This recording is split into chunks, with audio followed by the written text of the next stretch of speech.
അപ്പം എല്ലാവർക്കും ഒരിക്കൽ കൂടി ഇന്നത്തെ ക്ലാസ്സിലേക്ക് സ്വാഗതം. ഓക്കെ വെൽ, ഫിസിക്സിൻ്റെ ആദ്യത്തെ എൻ്റെ ഓൺലൈൻ ക്ലാസ്സാണ് ഈ വർഷത്തെ. അപ്പോൾ ലെൻസിലാണ് നമ്മൾ സ്റ്റാർട്ട് ചെയ്യുന്നത്. ഒന്നാമത്തെ പാഠമൊക്കെ നമുക്ക് പരീക്ഷയ്ക്ക് മുമ്പ് വീണ്ടും ഒരിക്കൽ കൂടി ഡിസ്കസ് ചെയ്യാം. Okay, lenses.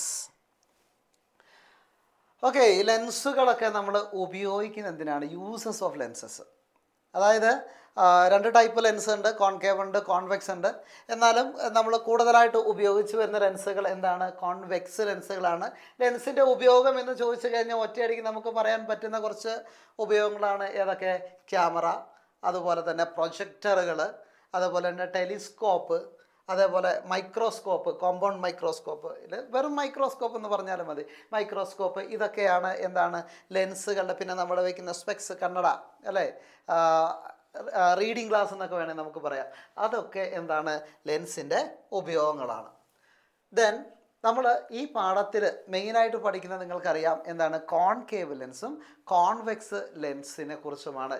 എന്താണ് കോൺകേവ് ലെൻസ്, എന്താണ് കോൺവെക്സ് ലെൻസ്, എന്താണ് അതിൻ്റെ പ്രത്യേകതകൾ എന്നാണ് നമ്മൾ പഠിക്കുന്നത്. നമുക്കറിയാം കോൺവെക്സ് ലെൻസ് എന്ന് പറയുന്നത് എന്താണ്? ഏതാണ്ട് ഞാൻ ക്ലാസ്സിലൊക്കെ പറഞ്ഞിട്ടുള്ള പോലെ എന്താണ്? നെയ്യപ്പം പോലെ ഇരിക്കുന്ന പിന്നെ ലെൻസിനെയാണ് നമ്മൾ എന്ത് വിളിക്കുന്നത്? കോൺവെക്സ് ലെൻസ് എന്ന് പറയുന്നത്, അല്ലേ? നടുഭാഗം എന്താണ്? തിക്കാണ്. അതേപോലെ എഡ്ജിലേക്ക് വരുന്ന സമയത്ത് തിന്നായിട്ടിരിക്കും. ഇനി കോൺകേവിൻ്റെ ആണെങ്കിലോ മിഡിൽ പോർഷൻ എന്താണ്? വളരെ തിന്നാണ്. ദെൻ ടുവാർഡ്സ് ദ എൻഡിലേക്ക് വരുന്ന സമയത്ത്, അല്ലെങ്കിൽ എഡ്ജിലേക്ക് വരുന്ന സമയത്ത് അതെന്തായിരിക്കും? തിക്കായിട്ടിരിക്കും. നേരെ ഓപ്പോസിറ്റ്. ഓക്കെ, ഇതിൻ്റെ മിഡിൽ എന്താണ്? തിക്കാണ്, അവിടെ തിന്നാണ്. ഇതിൻ്റെ എഡ്ജ് തിന്നാണ്, അവിടെ എഡ്ജ് എന്താണ്? തിക്കാണ്. ഓക്കെ, നമുക്ക് പിന്നെ രണ്ട് ഡിഫറൻസ് അപ്പം തന്നെ നമുക്ക് കിട്ടി. ഇനി ലിസൺ ഹിയർ, എങ്ങനെയാണ് ലെൻസുകൾ ഫോം ചെയ്യുന്നത്? ഇതിൽ ഒന്നാമത്തത് ഇത് കോൺവെക്സ് ലെൻസാണ്. ഇതെന്താണ്? കോൺകേവ് ലെൻസിൻ്റെ ഇമേജസ് ആണുള്ളത്.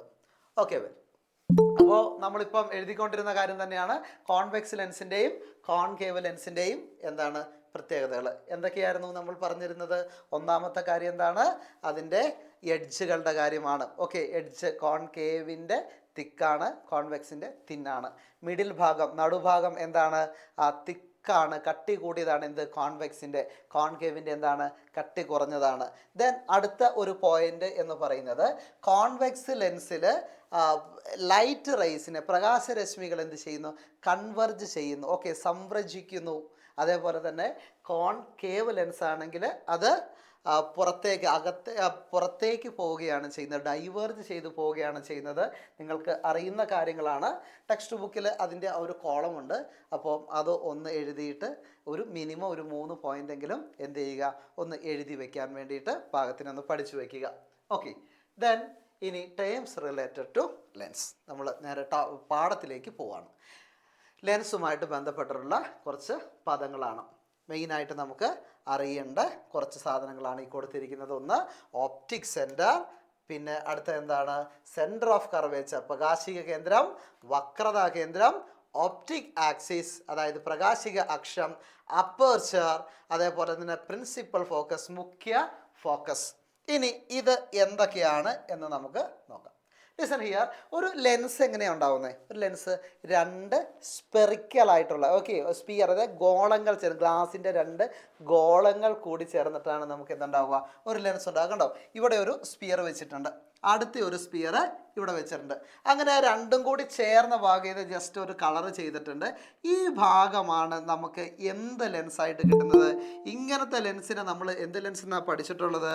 എന്ത് ലെൻസാണ് പഠിച്ചത്? കോൺവെക്സ് ലെൻസ് എന്നാണ് പഠിച്ചത്, അല്ലേ? നമുക്ക് ഇങ്ങനെ രണ്ട് സ്പെറിക്കൽ സർഫസുകൾ ചേരുമ്പോൾ നമുക്ക് എന്ത് കിട്ടും? ഒരു കോൺവെക്സ് ലെൻസ് കിട്ടും. ഇനി നോക്കുക, ഇതൊരു സ്പിയർ ആയിരുന്നു. അപ്പോൾ സ്പിയറിന് എന്തുണ്ടാവും? ഒരു സെൻറ്റർ ഉണ്ടാവും. ഓക്കെ, ആ സെൻറ്ററിനെയാണ്, ആ കേന്ദ്രത്തിന്, അല്ലേ? ഇതൊരു ഗോളമാണെങ്കിൽ ആ ഗോളത്തിന് നടുക്ക് ഒരു സെൻറ്റർ, നടുക്കെന്നല്ല, അതിനൊരു മധ്യബിന്ദു ഉണ്ടാവും.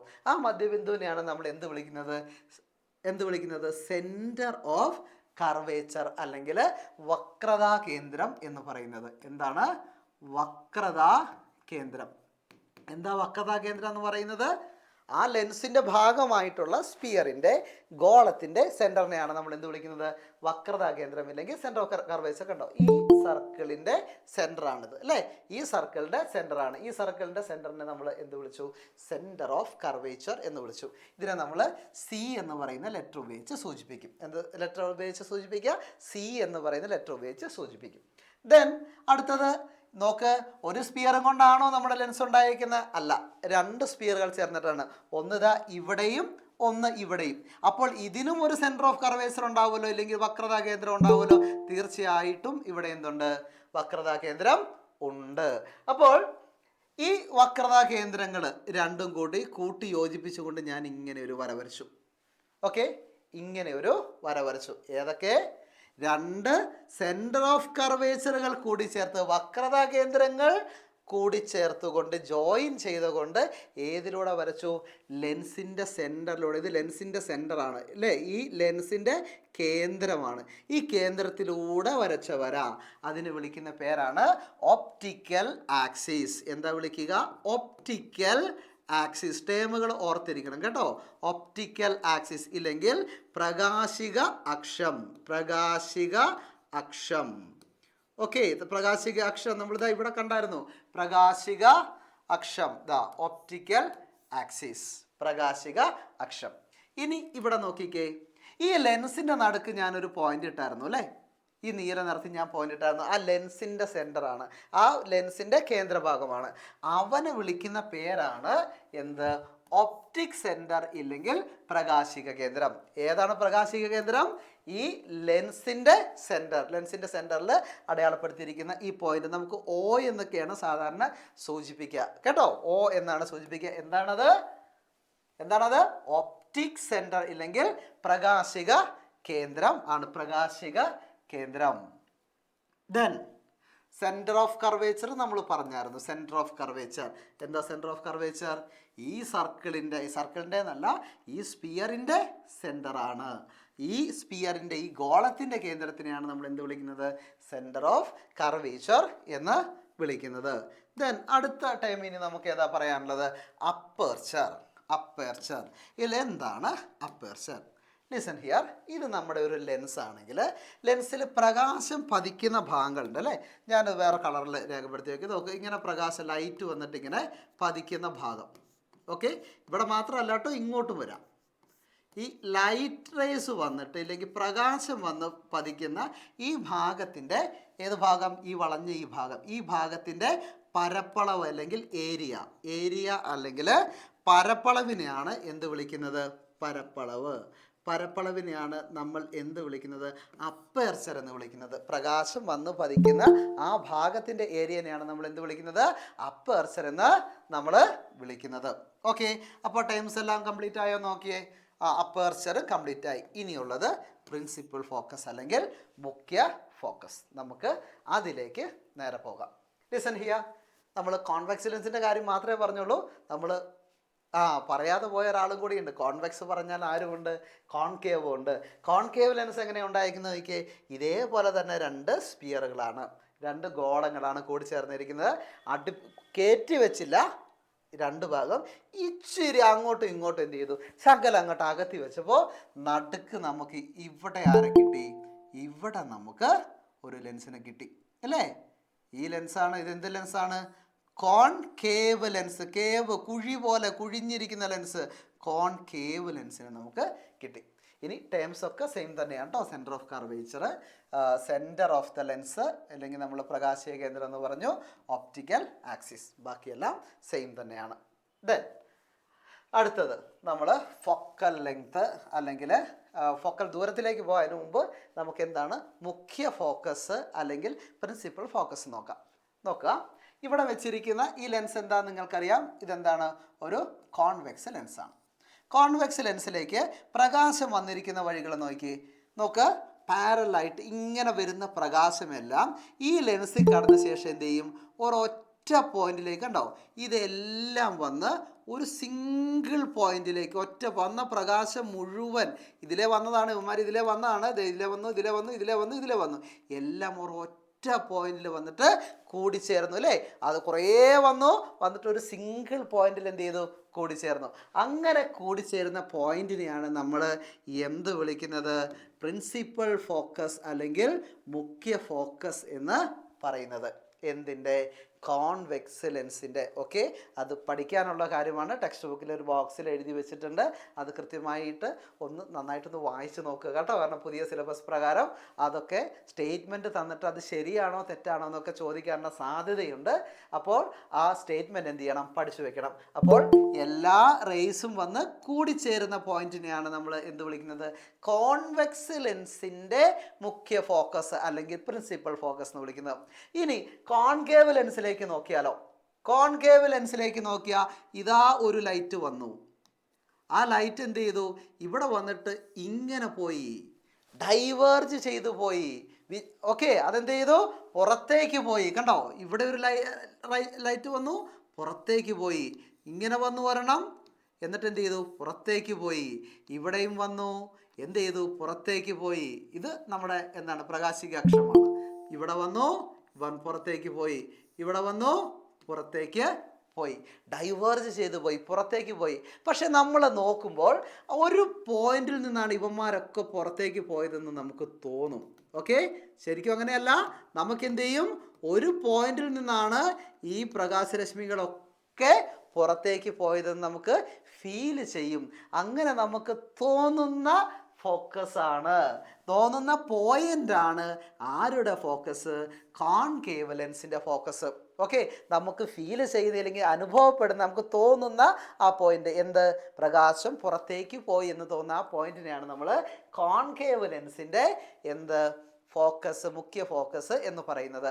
അതുകൊണ്ട് തന്നെ ലിസൺ ഹിയർ, ഇത് നമ്മൾ സങ്കല്പിച്ചതാണ് അല്ലേ, അങ്ങനെയാണ് എന്ന് നമ്മൾ സങ്കല്പിക്കുകയാണ് ചെയ്തത്. അതുകൊണ്ട് തന്നെ ശ്രദ്ധിക്കുക, ഇമ്പോർട്ടൻറ്റ് പോയിൻ്റാണ്. കോൺകേവ് ലെൻസിൻ്റെ ഫോക്കസ് എന്ന് പറയുന്നത് എന്താണ്, വെർച്വലാണ്. വെർച്വലാണ്. എന്താണ് വെർച്വൽ എന്ന് പറയുന്ന വാക്കിനർത്ഥം? വെർച്വൽ അല്ലെങ്കിൽ മിഥ്യയാണ്, യഥാർത്ഥമല്ല. നമ്മളതിനെ എന്ത് ചെയ്തതാണ്, ജസ്റ്റ് ഇമാജിൻ ചെയ്തതാണ്. അതുകൊണ്ട് ഇതെന്താണ്, ഒരു വെർച്വലാണ്. എന്തിൻ്റെ, കോൺകേവ് ലെൻസിൻ്റെ ഫോക്കസ് ഒരു വെർച്വലാണ്. കിട്ടിയല്ലോ, കാര്യങ്ങൾ ക്ലിയർ ആയല്ലോ. ഓക്കെ, അടുത്ത പോയിന്റിലേക്ക് നമുക്ക് പോകാം. ഇനി പ്രതിബിംബങ്ങൾ. ഞാൻ മിഥ്യ എന്ന് പറഞ്ഞു, ഇല്ലെങ്കിൽ റിയൽ എന്ന് പറഞ്ഞു. ലിസൺ ഹിയർ, എന്താണ് മിഥ്യ പ്രതിബിംബം? ലെൻസുകൾ പ്രതിബിംബങ്ങൾ ഉണ്ടാക്കും. ഓക്കെ, പ്രതിബിംബം. Okay, image. എന്താണ് റിയൽ ഇമേജ്, എന്താണ് വെർച്വൽ ഇമേജ്? റിയൽ ഇമേജും വെർച്വൽ ഇമേജും എന്താണെന്ന് നോക്കാം. Real image, then virtual image. Listen here, നമുക്ക് ഒരു സ്ക്രീനിൽ, ഒരു പ്രതലത്തിൽ പതിപ്പിക്കാൻ കഴിയുന്ന ഇമേജുകളെയാണ് നമ്മൾ എന്ത് വിളിക്കുന്നത്, റിയൽ ഇമേജ് എന്ന് പറയുന്നത്. ഓക്കെ, നമുക്ക് കാണാൻ കഴിയുന്നു എന്നല്ല പറയുന്നത്, നമുക്ക് ആ ഇമേജിനെ നമുക്ക് എവിടെയെങ്കിലും കൊണ്ട് എന്ത് ചെയ്യണം, പതിപ്പിക്കാൻ വേണ്ടി പറ്റും. ഒരു സ്ക്രീനിൽ പതിപ്പിക്കാൻ പറ്റണം. നോക്ക്, ഇതൊരു തിയേറ്ററാണ്. തിയേറ്ററിൽ നമ്മൾ ഉള്ള റീൽസിലുള്ളത് അല്ലെങ്കിൽ എന്താണ് നമ്മുടെ ഫിലിമിലുള്ള ഇമേജിനെ ഇല്ലെങ്കിൽ ആ ഒബ്ജക്റ്റിനെ, അതിൻ്റെ ഇമേജ് നമുക്ക് എവിടെ കാണിക്കാൻ പറ്റുന്നുണ്ട്, തിയേറ്ററിൻ്റെ സ്ക്രീനിൽ കാണിക്കാൻ വേണ്ടി പറ്റുന്നുണ്ട്. അപ്പോൾ ഇതിനകത്തുണ്ടാകുന്ന ഇമേജ് എന്ന് പറയുന്നത്, സ്ക്രീനിലുള്ളത്, തിയേറ്ററിലുള്ളത് എന്താണ്, ഒരു റിയൽ ഇമേജ് ആണ് എന്ന് പറയാം. സ്ക്രീനിൽ പതിപ്പിക്കാൻ പറ്റും. അതുപോലെ തന്നെ പ്രൊജക്ടറാണിത്. പ്രൊജക്ടറിൽ ഓക്കെ, നമുക്കൊരു സ്ക്രീനിലോട്ട് പതിപ്പിക്കാൻ പറ്റും. അങ്ങനെയെങ്കിൽ പ്രൊജക്ടർ ഉണ്ടാക്കുന്ന ഇമേജ്, പ്രൊജക്ടറിൽ ഉണ്ടാകുന്ന ഇമേജ് എന്ന് പറയുന്നത് എന്താണ്, ഒരു റിയൽ ഇമേജ് ആണ്, ഇല്ലെങ്കിൽ യഥാർത്ഥ പ്രതിബിംബമാണ്. അതേപോലെ തന്നെ ക്യാമറ എടുത്തു കഴിഞ്ഞാൽ ആ ഇമേജ് നമ്മളെ നോക്കിയിട്ട് ഒരു ക്ലിക്ക് ചെയ്ത് കഴിഞ്ഞാൽ ആ ഇമേജ്, ആ ഒരു പിക്ചർ, ഫോട്ടോ എവിടെ ഉണ്ടാവും, സ്റ്റോറേജിൽ എത്തിയിട്ടുണ്ടാവും അല്ലേ. കാരണം അതൊരു സ്ക്രീനിലേക്ക് അതിനെന്ത് ചെയ്യാൻ പറ്റിയിട്ടുണ്ട്, പതിപ്പിക്കാൻ വേണ്ടി പറ്റിയിട്ടുണ്ട്. അപ്പോൾ സ്ക്രീനിൽ പതിപ്പിക്കാൻ പറ്റുന്ന ഇമേജുകളെ നമ്മൾ വിളിക്കുന്ന പേരാണ് റിയൽ ഇമേജ്. ഓക്കെ, ഇനി പതിപ്പിക്കാൻ പറ്റില്ല, കാണാൻ മാത്രം പറ്റുന്ന ഇമേജുകളെയാണ് നമ്മൾ എന്ത് വിളിക്കുക, മിഥ്യാപ്രതിബിംബങ്ങൾ അല്ലെങ്കിൽ വെർച്വൽ ഇമേജ് എന്ന് വിളിക്കുക. കാണാൻ മാത്രം പറ്റും, കാണാൻ നമുക്ക് ആ സാധനം, പക്ഷേ അതിനെ കൊണ്ടിട്ട് ഒരു ഭിത്തിയിലോട്ട് നമുക്ക് എന്ത് ചെയ്യാൻ പറ്റില്ല, പതിപ്പിക്കാൻ വേണ്ടി പറ്റില്ല. നിങ്ങൾ ലെൻസിൽ കൂടി നോക്കുന്ന സമയത്ത് ഒരു മാഗ്നിഫൈങ് ലെൻസ് ഉപയോഗിച്ച് നിങ്ങൾ ഈ ബുക്കുകളൊക്കെ വായിക്കുകയോ ഇല്ലെങ്കിൽ എന്താണ് ഒരു ബുക്കോ ഇല്ലെങ്കിൽ എന്തെങ്കിലും എടുത്തിട്ട് നിങ്ങളൊരു ലെൻസ് വെച്ച് നോക്കുമ്പോൾ നിങ്ങൾക്ക് ലെൻസിൽ അത് ഉല്ലുതായിട്ട് കാണും. പക്ഷേ ആ ഇമേജിനെ നിങ്ങൾക്ക് ഒരു ഭിത്തിയിലും കൊണ്ടുപോയിട്ട് എന്ത് ചെയ്യാൻ പറ്റില്ല, പതിപ്പിക്കാൻ പറ്റില്ല. അതിൻ്റെ ഉള്ളിൽ നിങ്ങൾക്ക് കാണാൻ വേണ്ടി സാധിക്കും. കാണാം, പക്ഷെ പതിപ്പിക്കാൻ പറ്റില്ലെങ്കിൽ, ഒരു സ്ക്രീനിൽ പതിപ്പിക്കാൻ പറ്റിയില്ലെങ്കിൽ അതിനെയാണ് നമ്മൾ എന്ത് വിളിക്കുക, മിഥ്യാപ്രതിബിംബം അല്ലെങ്കിൽ വെർച്വൽ ഇമേജ് എന്ന് പറയും. യഥാർത്ഥമല്ല കേട്ടോ, വെർച്വൽ ഇമേജ് എന്ന് പറയുന്നത്. ദെൻ അടുത്ത ഇതിലേക്ക് പോവാണ് image formation by convex lens. നിർബന്ധമായിട്ടും പഠിച്ചിരിക്കണം. കാരണം ഇതിൽ ഏതെങ്കിലുമൊക്കെ പരീക്ഷയ്ക്ക് ചോദിക്കും. ഒന്നൊന്നുമല്ല, 1-2 പരീക്ഷയ്ക്ക് ചോദിക്കാൻ അത്ര ഇമ്പോർട്ടൻ്റ് ഉള്ള ഭാഗമാണ്. അതുകൊണ്ട് നിർബന്ധമായിട്ടും പഠിച്ചു വയ്ക്കുക. പഠിക്കുന്നതിന് മുമ്പ് അത് സ്വന്തമായിട്ട് വരയ്ക്കാൻ പഠിച്ചു കഴിഞ്ഞാൽ ഒരു ടെൻഷനും ഇല്ല, സിമ്പിളായിട്ട് വരയ്ക്കാം. അപ്പോൾ ഒരു 3 റൂൾസുകൾ അറിഞ്ഞിരിക്കണം. ഏതാണ് ആ 3 റൂൾസ്? നിങ്ങൾക്കറിയാം എന്താണ്? പ്രകാശം സമാന്തരമായിട്ട് വന്നാൽ, പാരലായിട്ട് വന്നാൽ ഫോക്കസിലൂടെ കടന്നു പോകും. ദെൻ ഫോക്കസിലൂടെ വന്നാലോ, താഴത്തെ ഇമേജ് ഫോക്കസിലൂടെ വന്നാലോ പാരലായിട്ട് തിരിച്ചു പോകും. ആർക്ക് പാരലായിട്ട്? ഒപ്റ്റിക്കൽ ആക്സിസിന്, പ്രകാശിക അക്ഷത്തിന് സമാന്തരമായിട്ട് തിരിച്ചു പോകും. അടുത്തത് ഏതിലൂടെ? ഒപ്റ്റിക് സെൻറ്ററിലൂടെ, പ്രകാശിക കേന്ദ്രത്തിലൂടെ പോയി കഴിഞ്ഞാൽ അതിന് ഡീവിയേഷൻ സംഭവിക്കില്ല, മാറ്റം സംഭവിക്കില്ല. ഈ 3 നിയമങ്ങൾ ഉപയോഗിച്ചാണ് നമ്മൾ എന്ത് ചെയ്യുന്നത്? നമുക്കിത് 2 അറിഞ്ഞാലും മതി, നമുക്ക് എന്ത് ചെയ്യാം, ചിത്രങ്ങൾ വരയ്ക്കാം. നേരെ നമുക്ക് അതിലേക്ക് പോകാം. ഒബ്ജക്റ്റ് ബിയോണ്ട് 2F, വസ്തു 2Fന് അപ്പുറത്താണെങ്കിൽ, വസ്തു 2Fന് അപ്പുറം. ലിസൺ ഹിയർ, ലെൻസ് നമുക്ക് വരയ്ക്കാം. ദെൻ എഫ് 2F ഒരേ ഡിസ്റ്റൻസിൽ വരയ്ക്കാൻ ശ്രദ്ധിക്കണം. ഓക്കെ, ഒരു 8 സെൻറ്റിമീറ്റർ എടുത്തോളൂ. 8 സെൻറ്റിമീറ്റർ എടുത്തിട്ട് 1, 2, 3, 4, 5, 8 ഒരു 10 സെൻറ്റിമീറ്റർ എടുക്കുക. 10 സെൻറ്റിമീറ്റർ എടുത്തിട്ട് 1, 2, 3, 4, 5 എണ്ണമായിട്ട് എന്ത് ചെയ്യുക, ഡിവൈഡ് ചെയ്യുക. എന്നിട്ട് നടുക്കത്തേൽ എന്ത് ചെയ്യുക, എന്ത് വരയ്ക്കുക, നമ്മുടെ ലെൻസ് വരയ്ക്കുക, കോൺവെക്സ് ലെൻസ് വരയ്ക്കുക. എന്നിട്ട് 2Fന് അപ്പുറം നമ്മൾ എന്ത് ചെയ്യുന്നു, ഒബ്ജക്റ്റിനെ വെച്ചിരിക്കുന്നു. 2Fന് അപ്പുറം വരച്ചു. ഒരു വര എപ്പോഴും പാരലായിട്ട് പോകും. പാരലായിട്ട് പോകുന്നത് ഫോക്കസിലൂടെ എന്ത് ചെയ്യും, കടന്നു പോകും. നമ്മൾ പഠിച്ചു. ദെൻ അടുത്തത് ഒപ്റ്റിക് സെൻറ്ററിലൂടെയാണ് പോകുന്നത്. അടുത്ത വര ഇതിലൂടെയാണ് പോകുന്നത്, ഒപ്റ്റിക് സെൻറ്ററിലൂടെ പോകും. ഒപ്റ്റിക് സെൻറ്ററിലൂടെ പോകുന്നതിന് എന്തുണ്ടാവില്ല, ഡീവിയേഷൻ ഉണ്ടാവില്ല. അവൻ നേരെ അങ്ങ് കടന്നു പോവുകയുള്ളൂ. ഓക്കെ, ഇനി ഈ 2 വരകൾ കൂട്ടിമുട്ടുന്ന സ്ഥലവും നമ്മുടെ ഒപ്റ്റിക്കൽ ആക്സിസ് ഉള്ളിടത്താണ് ആരുണ്ടാവുക, നമ്മുടെ ഇമേജ് ഉണ്ടാവുക. ആരുണ്ടാവുക, നമ്മുടെ ഇമേജ്. നമ്മുടെ ഇമേജ് ഇവിടെ എന്ത് ചെയ്തു, ഫോം ചെയ്തു. അവിടെ ഒരു പ്രതിബിംബം രൂപപ്പെട്ടു. ഇനി ഇത്രയും ചെയ്ത് കഴിഞ്ഞാൽ 3 കാര്യങ്ങൾ നിർബന്ധമായിട്ട് എഴുതണം.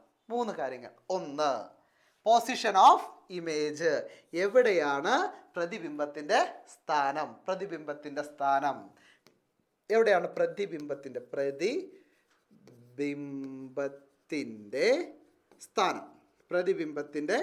സ്ഥാനം? പൊസിഷൻ ഓഫ് ഇമേജ് എവിടെയാണ്? ഇതെവിടെ വന്നേക്കുന്നത്? Between F and 2F. Okay, between F and 2F. Okay, between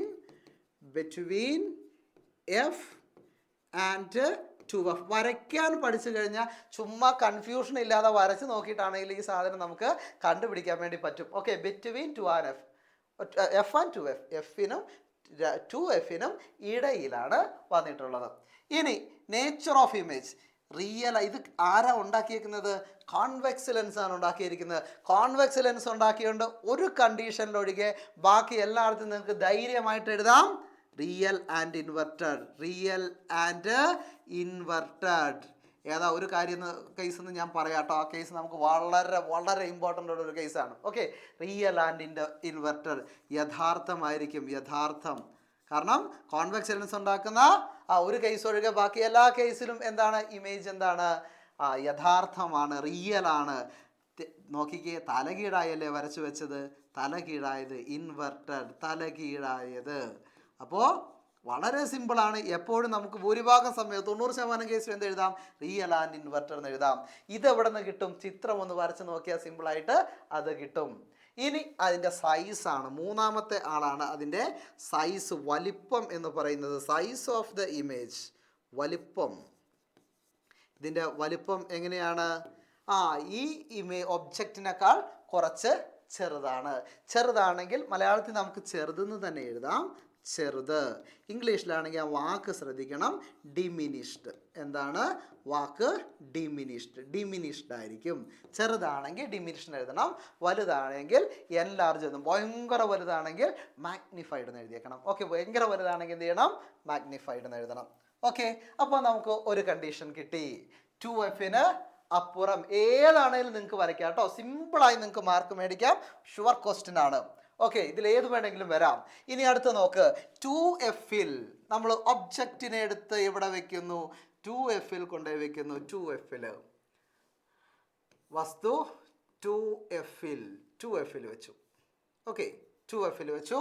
ഒരെണ്ണം പാരലായിട്ട് പോയി, സമാന്തരമായിട്ട് പോയത് നേരെ ഇതിലൂടെ പോയി, ഫോക്കസിലൂടെ കടന്നുപോയി. ഇനി അടുത്ത ഒരുത്തൻ ഏതിലൂടെ പോകും? ഒപ്റ്റിക് സെൻറ്ററിലൂടെ പോകുന്നവന് എന്തുണ്ടാവില്ല? മാറ്റം ഉണ്ടാകില്ല. ആ ഇമേജ് എവിടെ ഫോം ചെയ്തു നോക്കിയേ? അറ്റ് 2Fലാണെങ്കിൽ ശ്രദ്ധിക്കണം കേട്ടോ. ഇമേജ് എവിടെ തന്നെ ഫോം ചെയ്യുകയുള്ളൂ? പ്രതിബിംബം എവിടെ ഉണ്ടാവുള്ളൂ? 2Fൽ തന്നെയാണ് ഉണ്ടാവുകയുള്ളൂ. അപ്പം നമുക്ക് ധൈര്യമായിട്ട് എഴുതാം. പൊസിഷൻ എഴുതി തുടങ്ങാം. കണ്ടോ, ഇനി പ്രശ്നമില്ല, സിമ്പിളാണ്. പൊസിഷൻ, പ്രതിബിംബത്തിൻ്റെ സ്ഥാനം എവിടെയാണ്? അറ്റ് 2Fലാണ് പ്രതിബിംബത്തിൻ്റെ സ്ഥാനം. ഇനി നേച്ചർ ഒന്നും നോക്കണ്ട. റിയൽ ആൻഡ് ആർക്കും എഴുതാടാ. Real and inverted.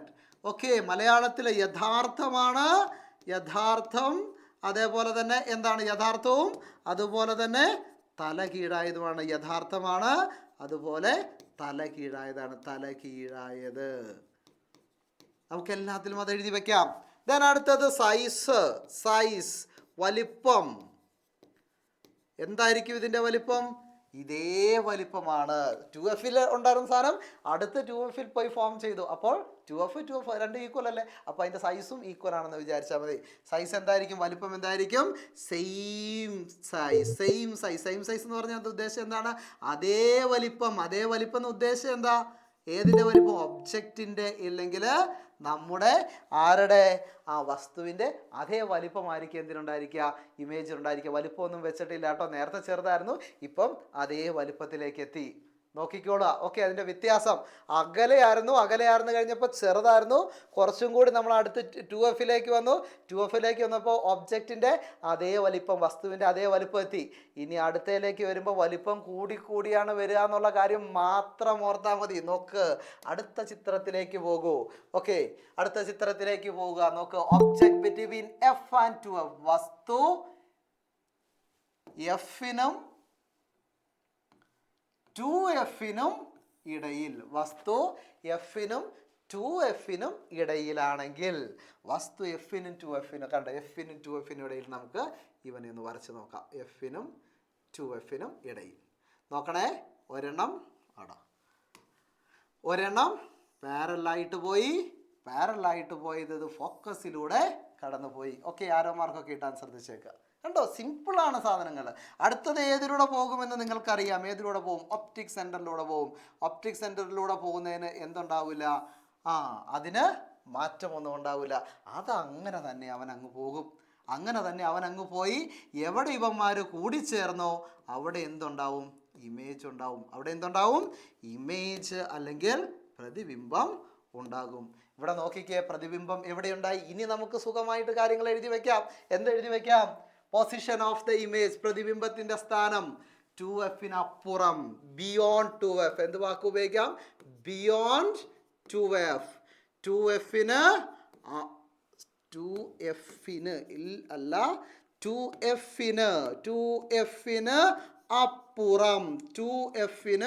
അപ്പുറം. എവിടെയുണ്ടായി?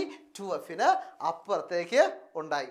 ഓക്കെ, ഞാൻ ഈ പറയുന്ന സമയത്ത് നിങ്ങൾ പഠിച്ച ആൾക്കാരാണെങ്കിൽ അത് കൃത്യമായിട്ട് ഒന്നും കൂടി റിവൈസ് ചെയ്യുക. പിന്നീടൊന്ന് വായിച്ച് നോക്കേണ്ട ആവശ്യം മാത്രമേ ഉണ്ടാവുള്ളൂ. സുഖമായിട്ട് നിങ്ങൾക്ക് പരീക്ഷ എഴുതാൻ സാധിക്കും. പരീക്ഷയ്ക്ക് വരുന്ന എല്ലാ കാര്യങ്ങളും, ഭൂരിഭാഗം കാര്യങ്ങളും നമ്മൾ എന്ത് ചെയ്യും? ഈ ചുരുങ്ങിയ സമയത്തിനുള്ളിൽ നമ്മൾ ഡിസ്കസ് ചെയ്ത് തീർക്കും. ഓക്കെ, ഏകദേശം പകുതിയോളമായി. നോക്കാം. 2Fന് അപ്പുറം, 2Fന് അപ്പുറത്തായിരിക്കും ഉണ്ടാവുക.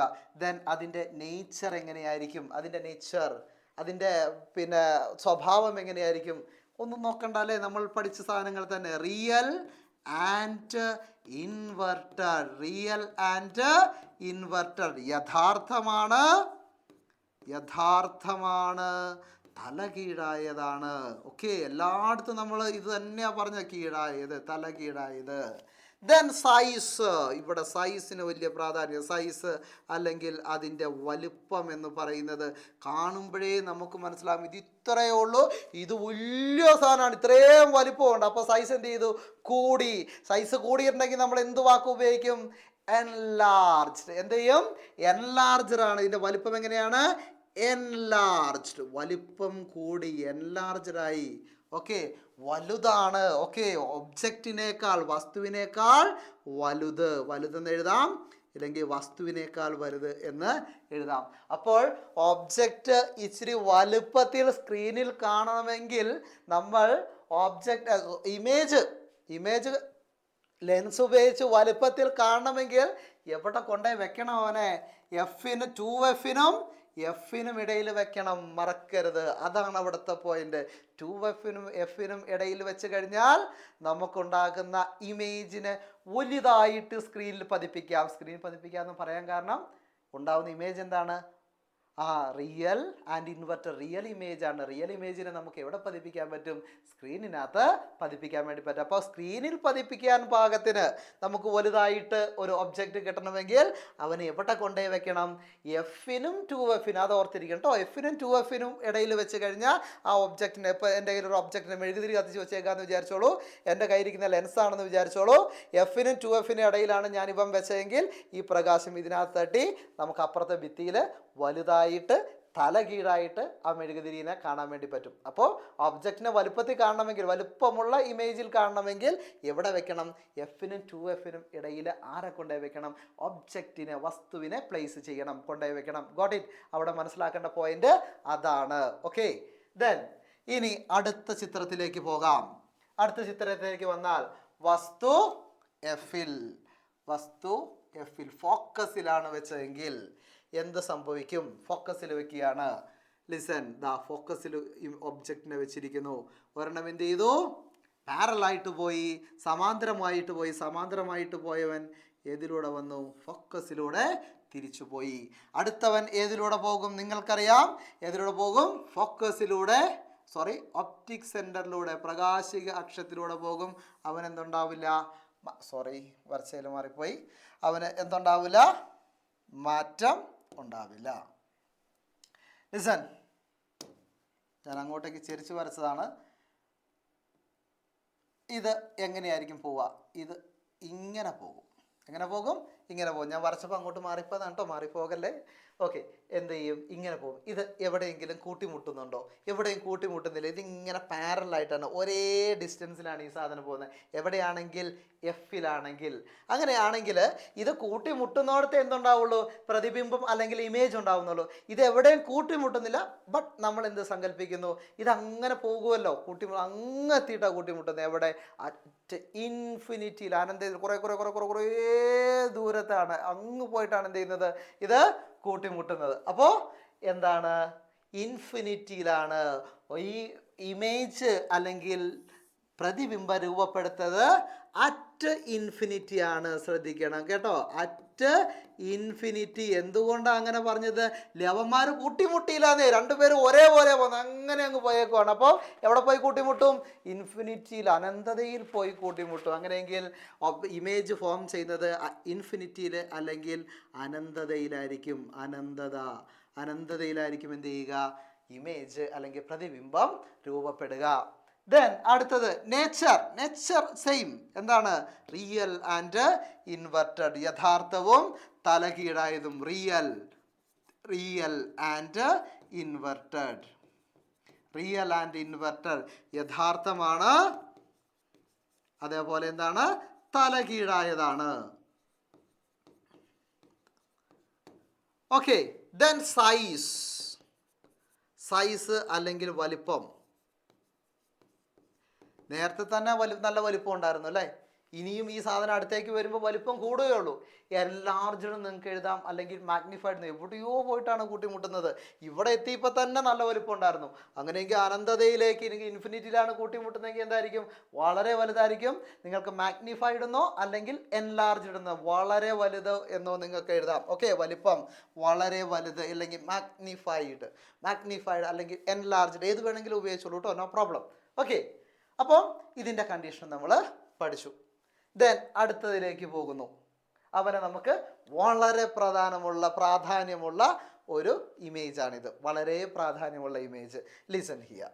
എന്താണ് അതിൻ്റെ പ്രാധാന്യം എന്ന് ഞാൻ വഴിയെ പറയാം. ഇവിടെ നോക്കുക. ഒബ്ജക്റ്റ് എവിടെയാണ്? Between F and lens. ഇതാണ് നമ്മുടെ lens. Then this is F. Okay, വസ്തു എഫിനും ലെൻസിനും ഇടയിൽ. എഫിനും ലെൻസിനും ഇടയിൽ ഞാൻ ഒബ്ജക്റ്റിനെ പ്ലേസ് ചെയ്യാണ്. ശ്രദ്ധിക്കുക. ഓക്കെ, ഒരെണ്ണം പാരലായിട്ട് പോകും.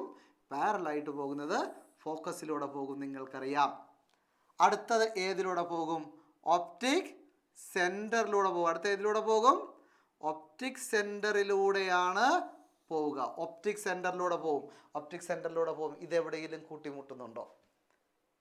ഈ സാധനം വന്നേക്കുന്ന നോക്കി, ഇങ്ങനെയാണ് അല്ലേ, ഡൈവേർജ് ചെയ്ത് അങ്ങനെ അങ്ങ് പോവുകയാണ്. അപ്പോൾ നമുക്ക് ഉറപ്പിക്കാം, പാരലായപ്പോൾ നമ്മൾ സമാന്തരമായപ്പോൾ നമ്മൾ വിചാരിച്ചു എവിടെയും ഈ സാധനം കൂട്ടിമുട്ടും, ഇൻഫിനിറ്റിയിൽ കൂട്ടിമുട്ടുന്നങ്ങ് വിചാരിച്ചു. പക്ഷേ ഇങ്ങനെയാണ് പോകുന്നതെങ്കിൽ മുന്നോട്ട് ഒരിക്കലും ഈ സാധനം എന്ത് ചെയ്യില്ല? കൂട്ടിമുട്ടില്ല. അങ്ങനെയാണെങ്കിൽ ഇവനെ നമ്മൾ ബാക്കോട്ടേക്ക് ജസ്റ്റ് എക്സ്റ്റെൻഡ് ചെയ്ത് വരയ്ക്കുകയാണ്. ഇവനെ ഇങ്ങനെ നമ്മൾ ഈ വര ഇങ്ങോട്ട് ജസ്റ്റ് ഒന്ന് കൂട്ടി വരച്ചു. അങ്ങനെ കൂട്ടി വരച്ചു. ഈ രണ്ട് ഡോട്ട്സ് നമുക്ക് സ്ട്രൈറ്റ് ലൈനായിട്ട് സ്കെയിൽ വെച്ച് ഇങ്ങനെ വരച്ച് നോക്കിയാൽ മതി. ഇങ്ങനെ വരച്ച് കഴിഞ്ഞപ്പോൾ നമുക്ക് ഇവിടെ എന്ത് ചെയ്തു? ഒരു ഇമേജ് നമുക്ക് ഉണ്ട്. കറക്റ്റ് 2F അല്ല കേട്ടോ ഉണ്ടാവുക. ഞാനിവിടെ വരച്ചപ്പോൾ ഇങ്ങനെ വന്നെന്ന് മാത്രം. ഞാൻ സ്കെയിൽ ഉപയോഗിക്കാതെയാണ് വരച്ചത്, സമയം കളയണ്ടെന്ന് ഓർത്താണ് കേട്ടോ. അപ്പോൾ ഇങ്ങനെ കൂട്ടി വരച്ച് കഴിഞ്ഞപ്പോൾ നമുക്ക് എന്ത് കിട്ടി? ഒരു ഇമേജ് ഫോം ചെയ്തു. Listen here. അത് ഒരു റിയൽ ആയിട്ടുള്ള ഇമേജ് ആണോ? അല്ല. ഇതൊരു റിയൽ ഇമേജ് അല്ല. ശരിക്കും ഇമേജ് ഉണ്ടാവണമെങ്കിൽ ഇത് രണ്ടും കൂടി കൂട്ടിമുട്ടണമായിരുന്നു. പക്ഷേ നമ്മൾ ഇമാജിൻ ചെയ്ത വരകളാണ് എന്ത് ചെയ്തത്? ഇവിടെ കൂട്ടിമുട്ടിയത്. സങ്കല്പിച്ച വരകളാണ്. അങ്ങനെയെങ്കിൽ ഈ ഇവിടെ ഉണ്ടായ ഇമേജ് എന്ന് പറഞ്ഞ എന്ത് ഇമേജാണ്? വെർച്വൽ ഇമേജാണ്. ഓക്കെ, കോൺവെക്സ് ലെൻസിൽ ഞാൻ പറഞ്ഞ സാധാരണ കണ്ടീഷൻ അല്ലാത്തൊരു കണ്ടീഷനാണിത്. എന്ത് ഇമേജാണ്? Virtual image. എന്താണ് വെർച്വൽ ഇമേജ്? അതാണ് ഇതിനകത്ത് ശ്രദ്ധിക്കേണ്ടത്. വെർച്വൽ, മിഥ്യാപ്രതിബിംബമാണ് ഉണ്ടാകുന്നത്. മിഥ്യാപ്രതിബിംബമാണ് അവിടെ ഉണ്ടാകുന്നത്. മിഥ്യാപ്രതിബിംബം എന്താണെന്ന് ഞാൻ പറഞ്ഞായിരുന്നു. സ്ക്രീനിൽ പതിപ്പിക്കാൻ പറ്റില്ല, പക്ഷെ നമുക്ക് കാണാൻ സാധിക്കും. ഓക്കെ, നിങ്ങൾ ലെൻസ് ഉപയോഗിച്ച് ഒരു വസ്തുവിനെ കാണുമ്പോൾ, വലുതായിട്ട് കാണുമ്പോൾ അവിടെ സംഭവിക്കുന്നത് ഇവിടെയാണ്. ഈ കേസാണ്. നിങ്ങൾ ഒബ്ജക്റ്റിനെ എവിടെയാണ് കൊണ്ടുപോയി വെക്കുന്നത്? എഫിനും ലെൻസിനും. നിങ്ങൾ ഇങ്ങനെയൊന്നും വെച്ചാൽ കാണില്ല. ക്ലാസ്സിലെ എക്സ്പെരിമെൻറ്റിൻ്റെ സമയത്തൊക്കെ നമ്മൾ ചെയ്ത് നോക്കിയായിരുന്നു. ഇങ്ങനെയൊന്നും വെച്ചാൽ കാണില്ല. ഇവനെ അടുപ്പിച്ച് കൊണ്ടുവന്നിട്ട് ഒരു പോയിന്റ് എത്തിക്കഴിയുമ്പോൾ ഭയങ്കര വലുതായിട്ട് ഇവനെ നമുക്ക് കാണാൻ വേണ്ടി സാധിക്കും. അങ്ങനെയെങ്കിൽ ആ പോയിന്റ് എവിടെയാണ്? എഫിനും ലെൻസിനും ഇടയിലാണ്. എഫിനും ലെൻസിനും ഇടയിലാകുമ്പോൾ വസ്തു വലുതായിട്ട് കാണും. എവിടെ കാണും? ഈ ലെൻസിൻ്റെ പുറകിലാണ് നമ്മൾ കാണുന്നത്, ആണോ? ഇത് ലെൻസ് ആണെങ്കിൽ ഈ വസ്തു ഇങ്ങനെ വെച്ച് ഞാൻ ഇങ്ങനെ കൊണ്ടുവന്നിട്ടുണ്ടെങ്കിൽ ഈ ലെൻസിനകത്താണ് എനിക്ക് ഇവനെ വലുതായിട്ട് എന്ത് ചെയ്യാൻ പറ്റുക? കാണാൻ വേണ്ടി പറ്റുക. അപ്പോൾ ആ ഇമേജ് എന്ത് ഇമേജാ? Virtual image. എനിക്ക് കാണാനേ പറ്റുന്നുള്ളൂ. ഞാൻ എവിടെയും ഭിത്തിയിലൊന്നും അവനെ പതിപ്പിച്ചിട്ടില്ല. അപ്പോൾ എനിക്ക് കാണാൻ പറ്റും. നിങ്ങളൊരു പേപ്പർ അല്ലെങ്കിൽ ബുക്കിൻ്റെ താഴെ ലെൻസ് ഉപയോഗിച്ച് ഇങ്ങനെ വായിക്കുമ്പോൾ വലുതായി കാണുന്നുണ്ടെങ്കിൽ നിങ്ങളത് എവിടെയാണ് ആ ബുക്കിനെ പ്ലേസ് ചെയ്തേക്കുന്നത്? എഫിനും ലെൻസിനും, ഫോക്കസിനും ലെൻസിനും ഇടയിലാണ്. അപ്പോഴാണ് ഈ വസ്തുവിനെ മാഗ്നിഫൈ ചെയ്ത് കാണുന്നത്. ഓക്കെ, തലകീഴായിട്ടല്ല കാണുക. നിങ്ങൾ വായിക്കുമ്പോൾ അക്ഷരങ്ങൾ തലകീഴായിട്ടാണ് കാണുക? അല്ല, നേരെ തന്നെയാണ്. എങ്ങനെയായിരിക്കും? ഇറക്റ്റ് ആയിരിക്കും. ഓക്കെ, ഇത്ര നേരം ഇൻവെർട്ടഡ് എന്ന് പറഞ്ഞതിന് പകരം ഇതിൻ്റെ നേച്ചർ എങ്ങനെയായിരിക്കും? ഇത് വെർച്വൽ ആയിരിക്കും. അതേപോലെ തന്നെ ഇറക്റ്റുമായിരിക്കും. എന്തായിരിക്കും? വെർച്വലും ഇറക്റ്റുമായിരിക്കും. മിഥ്യാപ്രതിബിംബമായിരിക്കും. അതുപോലെ തന്നെ നിവർന്നതുമായിരിക്കും. ഓക്കെ, നിവർന്നത്. ഓക്കെ, മിഥ്യയാണ്.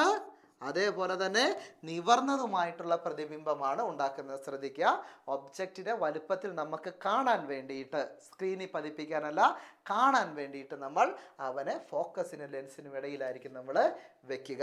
ഓക്കെ, ഇതിൻ്റെ സൈസ് എങ്ങനെയായിരിക്കും? മാഗ്നിഫൈഡ് ആയിരിക്കും. എങ്ങനെയായിരിക്കും? മാഗ്നിഫൈഡ്. ഓക്കെ, മാഗ്നിഫൈഡ് അല്ലെങ്കിൽ വളരെ വലുതായിരിക്കും, വലുതായിട്ട് കാണാൻ സാധിക്കും. ഓക്കെ, ഇതുകൊണ്ടാണ് ഞാൻ പറഞ്ഞത് ഇത് വളരെ പ്രാധാന്യമുള്ളതും ഇമ്പോർട്ടൻറ്റുമായിട്ടുള്ള ഒരു ചിത്രമാണെന്ന്. കാരണം ഇതിൻ്റെ ബാക്കിയാണ് നമ്മൾ ഇനി പഠിക്കാൻ പോകുന്ന കോമ്പൗണ്ട് മൈക്രോസ്കോപ്പും ടെലിസ്കോപ്പും ഒക്കെ ഇതുമായിട്ട് ബന്ധപ്പെട്ടാണ് കിടക്കുന്നത്. ഓക്കെ, അപ്പോൾ നമ്മൾ കോൺവെക്സ് ലെൻസിൻ്റെ കേസ് പറഞ്ഞു. കോൺകേവ് ലെൻസിൻ്റെ കാര്യങ്ങൾ കൂടി നമ്മളൊന്ന് പരിഗണിക്കണം. ഓക്കെ, കോൺകേവ് ലെൻസിലേക്ക് വരാം. ഓക്കെ, കോൺകേവ് ലെൻസിലേക്ക് വന്നു കഴിഞ്ഞാൽ ഇങ്ങനെയാണ്. 3 കോൺകേവ് ലെൻസിൻ്റെ ചിത്രം ഞാനിവിടെ വരച്ചിട്ടുണ്ട്. ഇവനും നിയമങ്ങളുണ്ട്. കോൺവെക്സ് ലെൻസിൽ നമ്മൾ നിയമം പഠിച്ചിരുന്നു. എന്ത്? പാരലായിട്ട് വന്നാൽ ഫോക്കസിലൂടെ കടന്നു പോകും. കോൺകേവ് ലെൻസിൽ ഫോക്കസിലൂടെയാണ് കടന്നു പോവുക. ഇത് കൺവേർജ് ചെയ്യില്ല. ഇതെന്ത് ചെയ്യും? ഡൈവേർജ് ചെയ്ത് പുറത്തേക്കാണ് പോവുക. അങ്ങനെയാണെങ്കിൽ പാരലായിട്ട് വന്നു കഴിഞ്ഞാൽ ഫോക്കസിൽ നിന്ന് അകന്നു പോകുന്നതായിട്ട് തോന്നും. ഓക്കെ, പാരലായിട്ട് വന്നാൽ ഫോക്കസിന് തോന്നുന്നല്ല, ഫോക്കസിൽ നിന്ന് അകന്നു പോകും. അങ്ങനെയാണ് പഠിക്കേണ്ടത്. പാരലായിട്ട് വന്നു കഴിഞ്ഞാൽ, സമാന്തരമായിട്ട് വന്നാൽ ഫോക്കസിൽ നിന്ന് അകന്നു പോകും. ഇനി ഫോക്കസിലൂടെ വന്നാലോ? ഫോക്കസിലൂടെ വന്നു, സെയിം എന്തായിട്ട് പോകും? പാരലായിട്ട്, സമാന്തരമായിട്ട് പോകും. വ്യത്യാസമൊന്നുമില്ല, ഇവിടെ മാത്രമേ വ്യത്യാസമുള്ളൂ. പാരലായിട്ട് വന്ന, സമാന്തരമായിട്ട് വന്നാൽ ഫോക്കസിൽ നിന്ന് അകന്നു പോകും. Okay, diverge from the focus. ഇവിടെ സെയിം തന്നെ, ഫോക്കസിലൂടെ വന്നാൽ പാരലായിട്ട്, സമാന്തരമായിട്ട് പോകും. ഒപ്റ്റിക് സെൻറ്ററിലൂടെ പോയാലോ? ഒരു മാറ്റമില്ല, നോ ഡീവിയേഷൻ, സെയിം കണ്ടീഷൻ തന്നെ, നോ ഡീവിയേഷൻ, ഒരു മാറ്റവുമില്ല. അപ്പോൾ ഇവിടെ മാത്രമാണ് അതിന് മാറ്റമുള്ളത്. ദെൻ അടുത്ത ഇതിലേക്ക് പോയി കഴിഞ്ഞാൽ കോൺകേവ് ലെൻസ് ഉണ്ടാക്കുന്ന ഇമേജുകൾ ഓർക്കുക. കോൺകേവ് ലെൻസ് ഉണ്ടാക്കുന്ന ഇമേജുകൾ വെർച്വലാണ്. കോൺകേവ് ലെൻസ് ഉണ്ടാക്കുന്ന ഇമേജ് മിഥ്യാപ്രതിബിംബങ്ങളാണ്. പ്രതിബിംബങ്ങൾ എന്ത് പ്രതിബിംബങ്ങളാണ്? മിഥ്യാപ്രതിബിംബങ്ങളാണ്. ശ്രദ്ധിക്കണം കേട്ടോ. കോൺകേവ് ലെൻസ് ഉണ്ടാക്കുന്ന പ്രതിബിംബങ്ങൾ എന്താണ്? മിഥ്യാപ്രതിബിംബങ്ങൾ. Object between F and 2f, F and 2f, എഫിനും 2fനും ഇടയിൽ ഒരു ഒബ്ജക്റ്റിനെ വെച്ച് കഴിഞ്ഞാൽ, ഇനി നമ്മൾ ഇതിന് എവിടെയൊക്കെ വെച്ച് കഴിഞ്ഞാലും ഒരേ കണ്ടീഷനാണ്. അതുകൊണ്ട് ഇതിൻ്റെ 2 ചിത്രങ്ങളാണ് ഉള്ളത്. രണ്ടിനും സെയിം കണ്ടീഷൻസ് പഠിച്ചാൽ മതി. നോക്കുക, ഒരെണ്ണം സമാന്തരമായിട്ട് പോയി ഇവിടെ നിന്ന് അകന്നു പോകുന്ന പോലെ. ഇതേതാ? ഫോക്കസിൽ നിന്ന് അകന്നു പോയി. ഓക്കെ, ഇനി അടുത്തതോ? ഒരെണ്ണം പാരലായിട്ട് പോയി. അടുത്തത് ഏതിലൂടെ പോകും? ഫോക്കസിലൂടെ പോകും അല്ലേ? നമുക്ക് ഫോക്കസിലൂടെ പോകാം. ഫോക്കസിലൂടെ പോയി കഴിഞ്ഞാൽ എന്ത് സംഭവിക്കും? അത് പാരലായിട്ട് പോകും. ഫോക്കസിലൂടെ പോയി കഴിഞ്ഞാൽ ഇനി ഫോക്കസിലൂടെ പോകണ്ട, സോറി, ഫോക്കസിലൂടെ പോയി. ഇനി അടുത്തത് ഒപ്റ്റിക് സെൻറ്ററിലൂടെ, ലിസൺസ്, ഒപ്റ്റിക് സെൻറ്ററിലൂടെ നമുക്ക് പോകാം. സോറി, ഫോക്കസ് അല്ല, ഫോക്കസിലൂടെ ഓൾറെഡി നമ്മൾ പോയി. ഇനി ഒപ്റ്റിക് സെൻറ്ററിലൂടെ പോയി, പ്രകാശീയ കേന്ദ്രത്തിലൂടെ പോയി. ഒരു മാറ്റവും എന്ത് ചെയ്തില്ല? സംഭവിച്ചില്ല. ഈ 2 വരകൾ കൂടി ചേരുന്നിടത്ത് ആരുണ്ടാവുമെന്ന് നമുക്കറിയാം. അവിടെയാണ് ആരുണ്ടാവുക? ഇമേജ് ഉണ്ടാവുക. അങ്ങനെയെങ്കിൽ ഇവിടെ എന്തുണ്ടായി? ഒരു ഇമേജ് ഉണ്ടായി. അവിടെ എന്തുണ്ടായി? ഒരു കുഞ്ഞ് ഇമേജ് ഉണ്ടായി. ഓക്കെ, ഇതിൽ ഒരു വര വെർച്വൽ ആയിട്ടുള്ള വരയാണ്, സങ്കല്പിച്ച് വരച്ച വരയാണ്. അതുകൊണ്ട് ഈ ഇമേജും എന്ത് തന്നെയാണ്? വെർച്വൽ ഇമേജ് ആണ്. അല്ലാതെയും ഞാൻ പറഞ്ഞിരുന്നു, കോൺകേവ് ലെൻസ് ഉണ്ടാക്കുന്ന പ്രതിബിംബങ്ങൾ എന്താണ്? മിഥ്യാപ്രതിബിംബങ്ങളാണ്, അല്ലെങ്കിൽ എന്താണ്? വെർച്വൽ ഇമേജ് ആണ്. Virtual image. ഓക്കെ, മറക്കരുത്, വെർച്വൽ ഇമേജ് ആണ്. ഇവിടെ നമുക്കൊരു വെർച്വൽ ഇമേജ് ആണ് ഉണ്ടായത്. പൊസിഷൻ ഓഫ് ദ ഇമേജ് എവിടെയാണ് ഉണ്ടായത്? എഫിനും ലെൻസിനും ഇടയിൽ, between F and lens. Okay, എഫിനും ലെൻസിനും ഇടയിലാണ് ആരുണ്ടായത്? ഇമേജ് ഉണ്ടായത്. Then nature of the image, അതിൻ്റെ സ്വഭാവം വെർച്വൽ. എന്താണ്?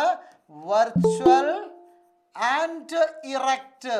എന്താ ഇറക്റ്റ് എന്ന് പറഞ്ഞാൽ? നിവർന്നത്. ഓക്കെ, മിഥ്യയാണ്, അതുപോലെ തന്നെ എന്താണ്, നിവർന്നതാണ്. നേരത്തെ നമ്മൾ തലകീഴായി വരച്ച സ്ഥലത്ത് ഇവിടെ നിവർന്നാണ് നിൽക്കുന്നത്. ഓക്കെ, ഇനി അടുത്ത ഓക്കെ, മനസ്സിലായില്ലേ? ഓക്കെ, അപ്പോൾ ഇത് ഓർത്താൽ മതി. ഈ വരയ്ക്കാൻ അറിയണം. കോൺകേവ് ഉണ്ടാക്കുന്ന ഇമേജിൻ്റെ നേച്ചർ എന്താണ്? Virtual and erect. ഓക്കെ, മിഥ്യയും നിവർന്നതുമാണ്. ആൻഡ് സൈസ്, അതിൻ്റെ വലിപ്പം ചെറുതാണ്, ഡിമിനിഷ്ഡ് ആണ്. എന്താണ്? ഡിമിനിഷ്ഡ്. ഓക്കെ, ചെറുതാണ്. ഓക്കെ, നോക്ക്. ഓക്കെ, ക്ലിയർ അല്ലേ? അങ്ങനെയെങ്കിൽ ഈ ഇമേജ് ഒന്ന് നോക്കി, ഈ ഒരു കണ്ടീഷൻ ഒന്ന് നോക്കി. Object between F and lens, വസ്തു എഫിനും ലെൻസിനും ഇടയിൽ, വസ്തു എഫിനും ലെൻസിനും ഇടയിൽ.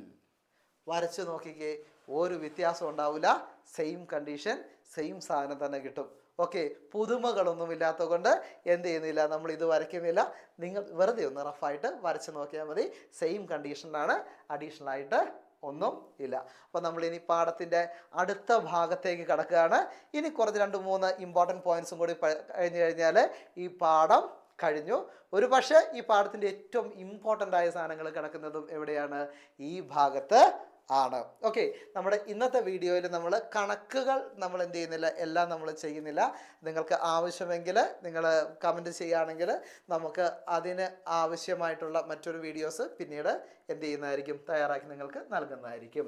ഓക്കെ, അടുത്ത important point, very important point, new Cartesian sign convention, ഇല്ലെങ്കിൽ കാർട്ടീഷ്യൻ ചിഹ്ന രീതി, കാർട്ടീഷ്യൻ സൈൻ കൺവെൻഷൻ.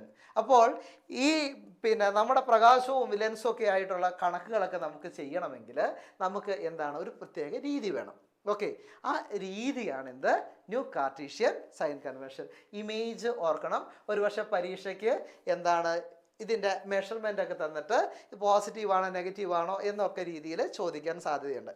അപ്പോൾ ഇതിന് ശ്രദ്ധിക്കേണ്ട കുറച്ച് പോയിന്റുകൾ ഞാൻ പറയാം, ശ്രദ്ധിച്ചോളാം. വളരെ സിമ്പിളാണ്. ഒന്നാമത്തെ പോയിന്റ് എന്ന് പറയുന്നത് ഡയറക്ഷൻ ഓഫ് ഇൻസിഡന്റ് റേ. ഇവിടെ കൊടുത്തേക്കുന്നുണ്ടോ? പ്രകാശത്തിൻ്റെ ദിശ. എന്താണ്? പ്രകാശത്തിൻ്റെ ദിശ എങ്ങോട്ട് ആയിക്കോട്ടെ, ഇവിടെ നിന്ന് അങ്ങോട്ട് പോയിക്കോട്ടെ, അവിടെ നിന്ന് ഇങ്ങോട്ട് പോയിക്കോട്ടെ, പ്രകാശത്തിൻ്റെ ദിശയിൽ അളക്കുന്ന അളവുകളെല്ലാം എന്താണ്? പോസിറ്റീവാണ്. ഓക്കെ, പ്രകാശത്തിൻ്റെ ദിശയിൽ അളക്കുന്ന അളവുകളെല്ലാം എന്താണ്? പോസിറ്റീവാണ്.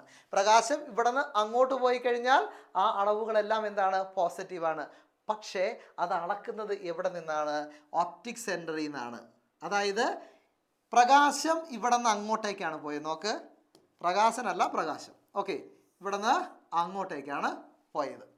അങ്ങനെയാണെങ്കിൽ ഞാൻ ഈ വസ്തു ഇരിക്കുന്ന ദൂരം അളക്കുകയാണ്. വസ്തു ടുവാർഡ്സ് ഇവിടെയാണ് ഒബ്ജക്റ്റ് ഇരിക്കുന്നത്. ഇതാണ് ഒബ്ജക്റ്റ്. ഒബ്ജക്റ്റിലേക്കുള്ള ദൂരത്തിന് നമ്മൾ സൂചിപ്പിക്കുന്ന ലെറ്ററാണ് യു. എന്താണ്? യു എന്ന് പറഞ്ഞാൽ ഒബ്ജക്റ്റ് ഡിസ്റ്റൻസ് ആണ്. യു എന്ന് പറഞ്ഞാൽ എന്താണ്? Object distance. ഓക്കെ, അറിയില്ല, നോട്ട് ചെയ്യണം കേട്ടോ. ഒബ്ജക്റ്റ് ഡിസ്റ്റൻസ്, വസ്തുവിലേക്കുള്ള അകലം.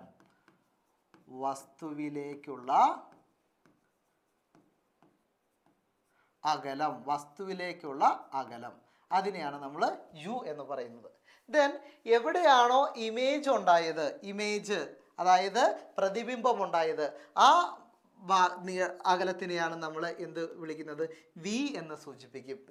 വി എന്ന് പറഞ്ഞു കഴിഞ്ഞാൽ ഇമേജ് ഡിസ്റ്റൻസ്. ഓക്കെ, പ്രതിബിംബത്തിലേക്കുള്ള അകലം.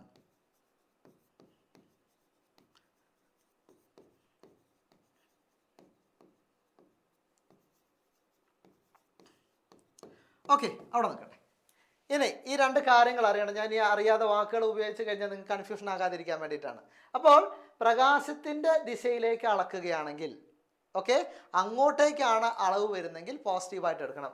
ലിസൺ ഹിയർ, ഞാൻ ഇങ്ങോട്ടേക്കാണ് അളക്കുന്നതെങ്കിൽ, ഇവിടെ നിന്ന് ഇങ്ങോട്ടേക്കുള്ള അകലമാണ് അളക്കുന്നതെങ്കിൽ അതെന്തായിരിക്കും? പോസിറ്റീവായിരിക്കും. കാരണം പ്രകാശം ഇവിടെ നിന്ന് ഇങ്ങോട്ടേക്കാണ് പോയത്. പ്രകാശം ഇവിടെ നിന്ന് കിട്ടുകിട്ടുകിട്ടുകിട്ടുന്ന് വന്നിട്ട് അങ്ങോട്ടേക്കാണ് പോയത്. ഞാൻ അളക്കാൻ തുടങ്ങുന്നത് എപ്പോഴും എവിടെ നിന്നാണ്? ഇമ്പോർട്ടൻറ്റ്, ഡിസ്റ്റൻസ് അളക്കുന്നത് എപ്പോഴും എവിടെ നിന്നാണ്? ഒപ്റ്റിക് സെൻറ്ററിൽ നിന്ന്, ഓയിൽ നിന്നാണ് തുടങ്ങുക. അങ്ങോട്ടാണേലും ഇങ്ങോട്ടാണേലും എവിടെ സ്റ്റാർട്ട് ചെയ്യും? ഓയിലാണ് സ്റ്റാർട്ട് ചെയ്യുക, മറക്കരുത്. ഓക്കെ, ഒപ്റ്റിക് സെൻറ്റർ, പ്രകാശിക കേന്ദ്രത്തിൽ നിന്നാണ് നമ്മൾ സ്റ്റാർട്ട് ചെയ്യുക. ഇവിടെ നിന്ന് അങ്ങോട്ടല്ലേ അളക്കുന്നത്? അങ്ങോട്ട് എന്ന് പറഞ്ഞാൽ ആര് പോയ വഴിയാണ്? പ്രകാശം പോയ വഴിയാണ്. പ്രകാശം പോയ വഴിയിലാണെങ്കിൽ പോസിറ്റീവായിട്ടാണ് അളക്കുക. അതായത് ഇവിടെ നിന്ന് ഇങ്ങോട്ടേക്കുള്ള ദൂരം ഒരു 10 മീറ്റർ ആണെങ്കിൽ ഞാൻ ഇവനെ +10 മീറ്റർ എന്ന് എഴുതുള്ളൂ. പോസിറ്റീവ് അക്ഷരങ്ങൾക്ക് സാധാരണ നമ്മൾ പ്ലസ് എന്ന് ഇടാറില്ല, 10 എന്ന് എഴുതാറുള്ളൂ. പക്ഷേ നമ്മുടെ ഈ രീതിയിൽ, ന്യൂ കാർട്ടീഷ്യൻ രീതിയിൽ നമ്മൾ എന്തെഴുതണം? ചിഹ്നം ചേർത്തെഴുതണം, സൈൻ ചേർത്തെഴുതണം. അപ്പോൾ ഇങ്ങോട്ടേക്ക് ഞാൻ ഒരു 10 മീറ്റർ നടന്നിട്ടുണ്ടെങ്കിൽ ഞാൻ എങ്ങനെ എഴുതണം? +10 എന്ന് എഴുതണം. ഇങ്ങോട്ടേക്ക് ഞാൻ ഒരു 5 മീറ്റർ ആണ് അളന്നതെങ്കിലോ ഞാൻ എന്തെഴുതണം? +5 മീറ്റർ എന്ന് തന്നെ എഴുതണം. ഓക്കെ, ചിഹ്നം ചേർത്ത് എഴുതണം. ഇനി ഞാൻ അവിടെ നിന്ന് ഇങ്ങോട്ടേക്കാണ് അളന്നതെന്ന് വിചാരിക്കുക, ഒബ്ജക്റ്റിൻ്റെ അകലം. ഓക്കെ, ഒബ്ജക്റ്റ് എവിടെയായിരിക്കുന്നതെന്ന് അളന്നെന്ന് വിചാരിക്കുക. ഞാൻ ഇങ്ങോട്ട് അളന്നപ്പം എനിക്ക് 25 മീറ്റർ എന്നാ കിട്ടിയെന്ന് വിചാരിക്കുക. ഓക്കെ, സ്കെയിലിൽ നെഗറ്റീവ് ഒന്നുമില്ലല്ലോ. 25 മീറ്റർ എന്നാണ് കിട്ടിയെന്ന് വിചാരിക്കുക. പക്ഷേ ഞാൻ ഇങ്ങോട്ടേക്ക് അളന്നത്, പ്രകാശം അങ്ങോട്ടാണ് പോയത്, ഞാൻ ഇങ്ങോട്ടാണ് അളന്നത്. അങ്ങനെയെങ്കിൽ ഞാൻ എന്തായാലും എന്തിടണം?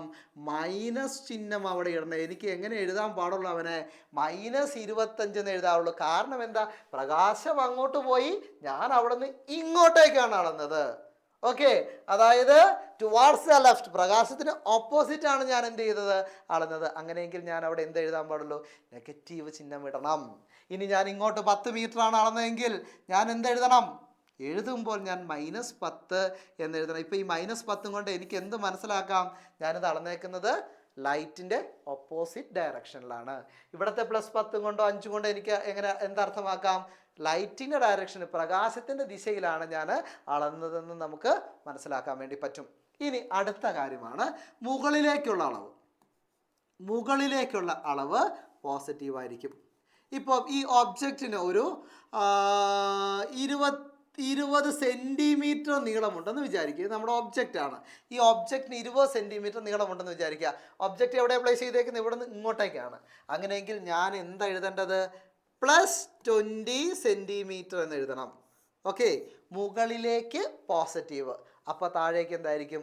നെഗറ്റീവ്. നമ്മുടെ ഇമേജ് ഇവിടെയാണ് ഉണ്ടായെന്ന് വിചാരിക്കുക, ഇങ്ങനെ. അതിൻ്റെ നീളം ഒരു 5 സെൻറ്റിമീറ്റർ ആണെങ്കിൽ ഞാൻ എന്തെഴുതും? -5 സെൻറ്റിമീറ്റർ എന്നെഴുതും. ഓക്കെ, കാരണം എന്താണ്? ഇവൻ താഴേക്കാണ്. താഴേക്കാണെങ്കിൽ നെഗറ്റീവാണ്, മേളിലേക്കാണെങ്കിൽ എന്താണ്? പോസിറ്റീവാണ്. ഇത്രയും കാര്യം മാത്രം ഓർത്താൽ മതി. അല്ലാതെ ഈ സാധനം എന്ത് ചെയ്യണ്ട? കാണാതെ പഠിക്കേണ്ട. പ്രകാശത്തിൻ്റെ ദിശയിലാണെങ്കിൽ പോസിറ്റീവ്, പ്രകാശത്തിൻ്റെ എതിർ ദിശയിലാണെങ്കിൽ നെഗറ്റീവ്, മുകളിലേക്കാണെങ്കിൽ പോസിറ്റീവ്, താഴേക്കാണെങ്കിൽ നെഗറ്റീവ്. ഇത്രയും കാര്യം ഓർത്ത് വെച്ചാൽ മാത്രം മതി. നോക്കാം, ദാ ഇവിടെ ഒരു ചോദ്യം. അങ്ങനെയെങ്കിൽ ഒന്ന് ചെയ്ത് നോക്കിക്കേ. ലിസൺ, ഇവിടെയാണ് ഒബ്ജക്റ്റ് ഇരിക്കുന്നത്. ഈ ഒബ്ജക്റ്റിൻ്റെ അകലത്തിനെയാണ് നമ്മൾ എന്ത് വിളിക്കുന്നത്? Object distance. ഒബ്ജക്റ്റ് ഡിസ്റ്റൻസ് അല്ലെങ്കിൽ നമ്മൾ എന്ത് വിളിക്കും? യു എന്ന് പറയും, ഒബ്ജക്റ്റ് ഡിസ്റ്റൻസ്. ഇനി ഇമേജ് ഇവിടെയാണ് ഉണ്ടായത് അല്ലേ? പ്രകാശം അങ്ങോട്ടേക്കാണ് പോകുന്നത്. ഓക്കെ, ഇൻസിഡൻറ്റ് റേ ഒരു ആരോ മാർക്ക് ഇട്ടേക്കുന്നുണ്ട്, ഇങ്ങോട്ടേക്കാണ് പ്രകാശം പോകുന്നത്. ഈ ഇമേജ് ഇവിടെയാണ് ഉണ്ടായത്. ഈ ഡിസ്റ്റൻസിനെയാണ് നമ്മൾ വി അല്ലെങ്കിൽ ഇമേജ് ഡിസ്റ്റൻസ് ഇല്ലെങ്കിൽ എന്താണ്? പ്രതിബിംബത്തിലേക്കുള്ള ദൂരം എന്ന് പറയുന്നത്. ഇനി ഇതാണ് നമ്മുടെ ഫോക്കസ്. ഫോക്കസിലേക്കുള്ള ദൂരത്തിന് നമ്മൾ focal length, small letter F. എന്താണ്? Focal length. Focal length, focus ദൂരം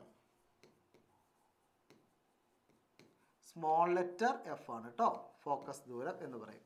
അങ്ങനെയെങ്കിൽ ഇനി ഹൈറ്റ് ഓഫ് ദ ഒബ്ജക്റ്റ്, അതാണ് HO. അറിയാത്ത കാര്യങ്ങളുണ്ടെങ്കിൽ എഴുതി വെക്കണം കേട്ടോ. HO എന്ന് പറഞ്ഞാൽ height of object. Height of object. H height, ഒബ്ജക്റ്റിൻ്റെ O HO, height of object. Height of object, വസ്തുവിൻ്റെ ഉയരം. വസ്തുവിൻ്റെ ഉയരം. അടുത്തതാണ് HI, ഹൈറ്റ് ഓഫ് ഇമേജ്, ഹൈറ്റിൻ്റെ എച്ച്, ഇമേജിൻ്റെ I, height of image, height of image. Image എന്ന് പറഞ്ഞാൽ എന്താ? പ്രതിബിംബം. പ്രതിബിംബത്തിൻ്റെ ഉയരം. ഇതൊരു ഇമ്പോർട്ടൻറ്റ് ക്വസ്റ്റ്യൻ ആണ്. അങ്ങനെയാണെങ്കിൽ നിങ്ങളൊന്ന് എഴുതിക്ക്. യു എത്രയാണ്, വി എത്രയാണ്, എഫ് എത്രയാണ്, എച്ച് ഒ എത്രയാണ്, ഹൈറ്റ് ഓഫ് ഒബ്ജക്റ്റ് വസ്തുവിൻ്റെ ഉയരം എത്രയാണ്, എച്ച് ഐ എത്രയാണ്. ഹൈറ്റ് ഓഫ് ഇമേജ്, ഇമേജിൻ്റെ ഹൈറ്റ്, പ്രതിബിംബത്തിൻ്റെ ഉയരം എത്രയാണ്. എഴുതുമ്പോൾ ശ്രദ്ധിക്കണം, എന്ത് ചേർത്ത് എഴുതണം?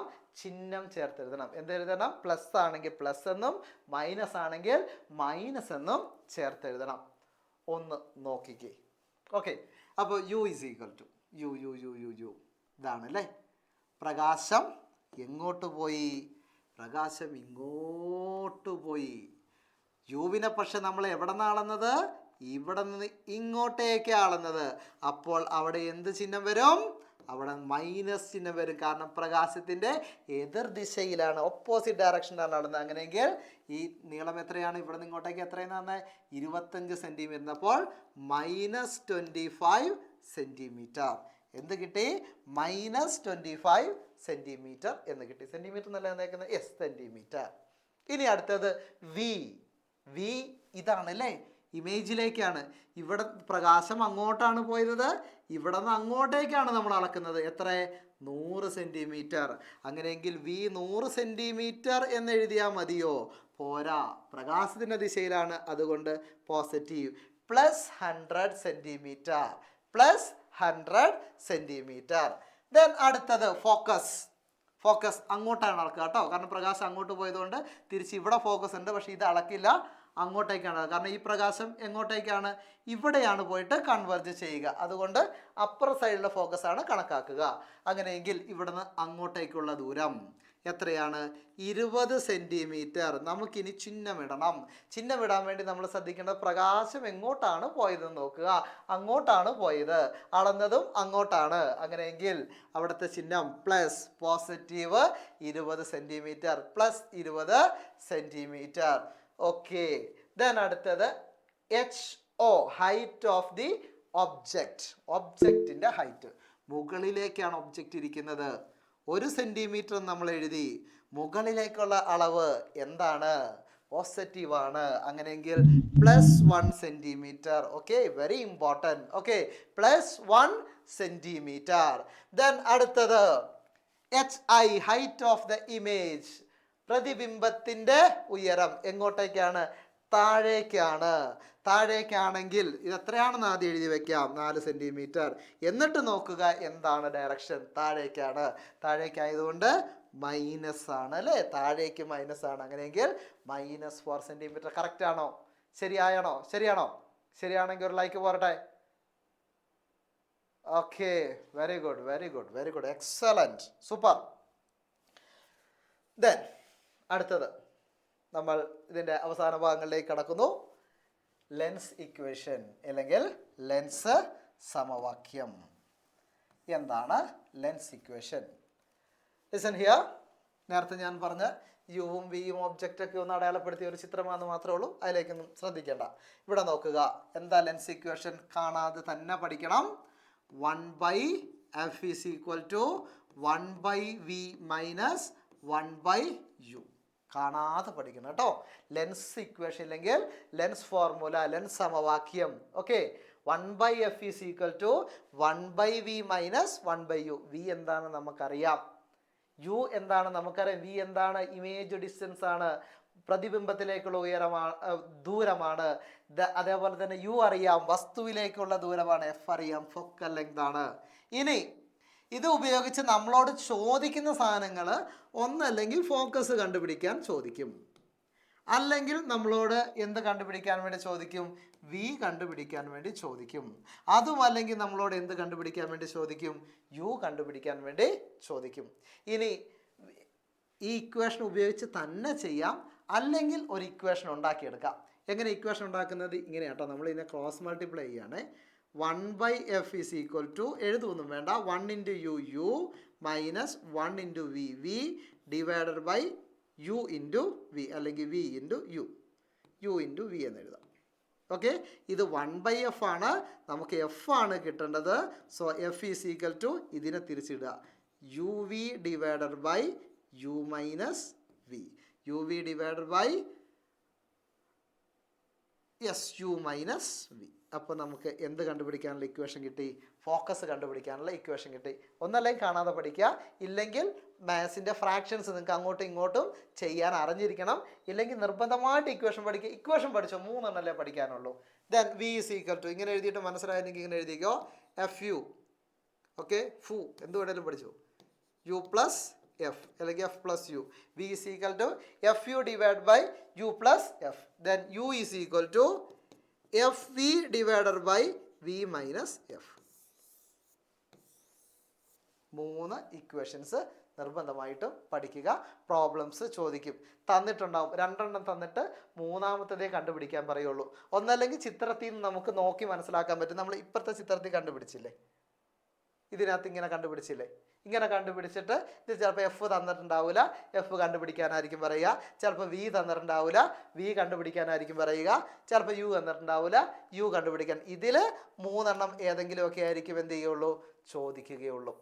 ഓക്കെ, സിമ്പിളായിട്ട് നിങ്ങൾക്ക് ഇക്വേഷൻ ഉപയോഗിച്ച് ചെയ്യാൻ പറ്റും. ഇനി കണക്ക് കൃത്യമായിട്ട് കിട്ടിയില്ലെങ്കിലും ഇക്വേഷൻ എഴുതിയിട്ട് ഈ വാല്യൂസ് എന്ത് ചെയ്യുക, സബ്സ്റ്റിറ്റ്യൂട്ട് ചെയ്ത് വെക്കുക. സബ്സ്റ്റിറ്റ്യൂട്ട് ചെയ്ത് വെക്കുക എന്ന് വെച്ചാൽ ആ വിലകൾ കൊടുത്ത് വെക്കുക. ഓക്കെ, ഏകദേശം 90% ആകും.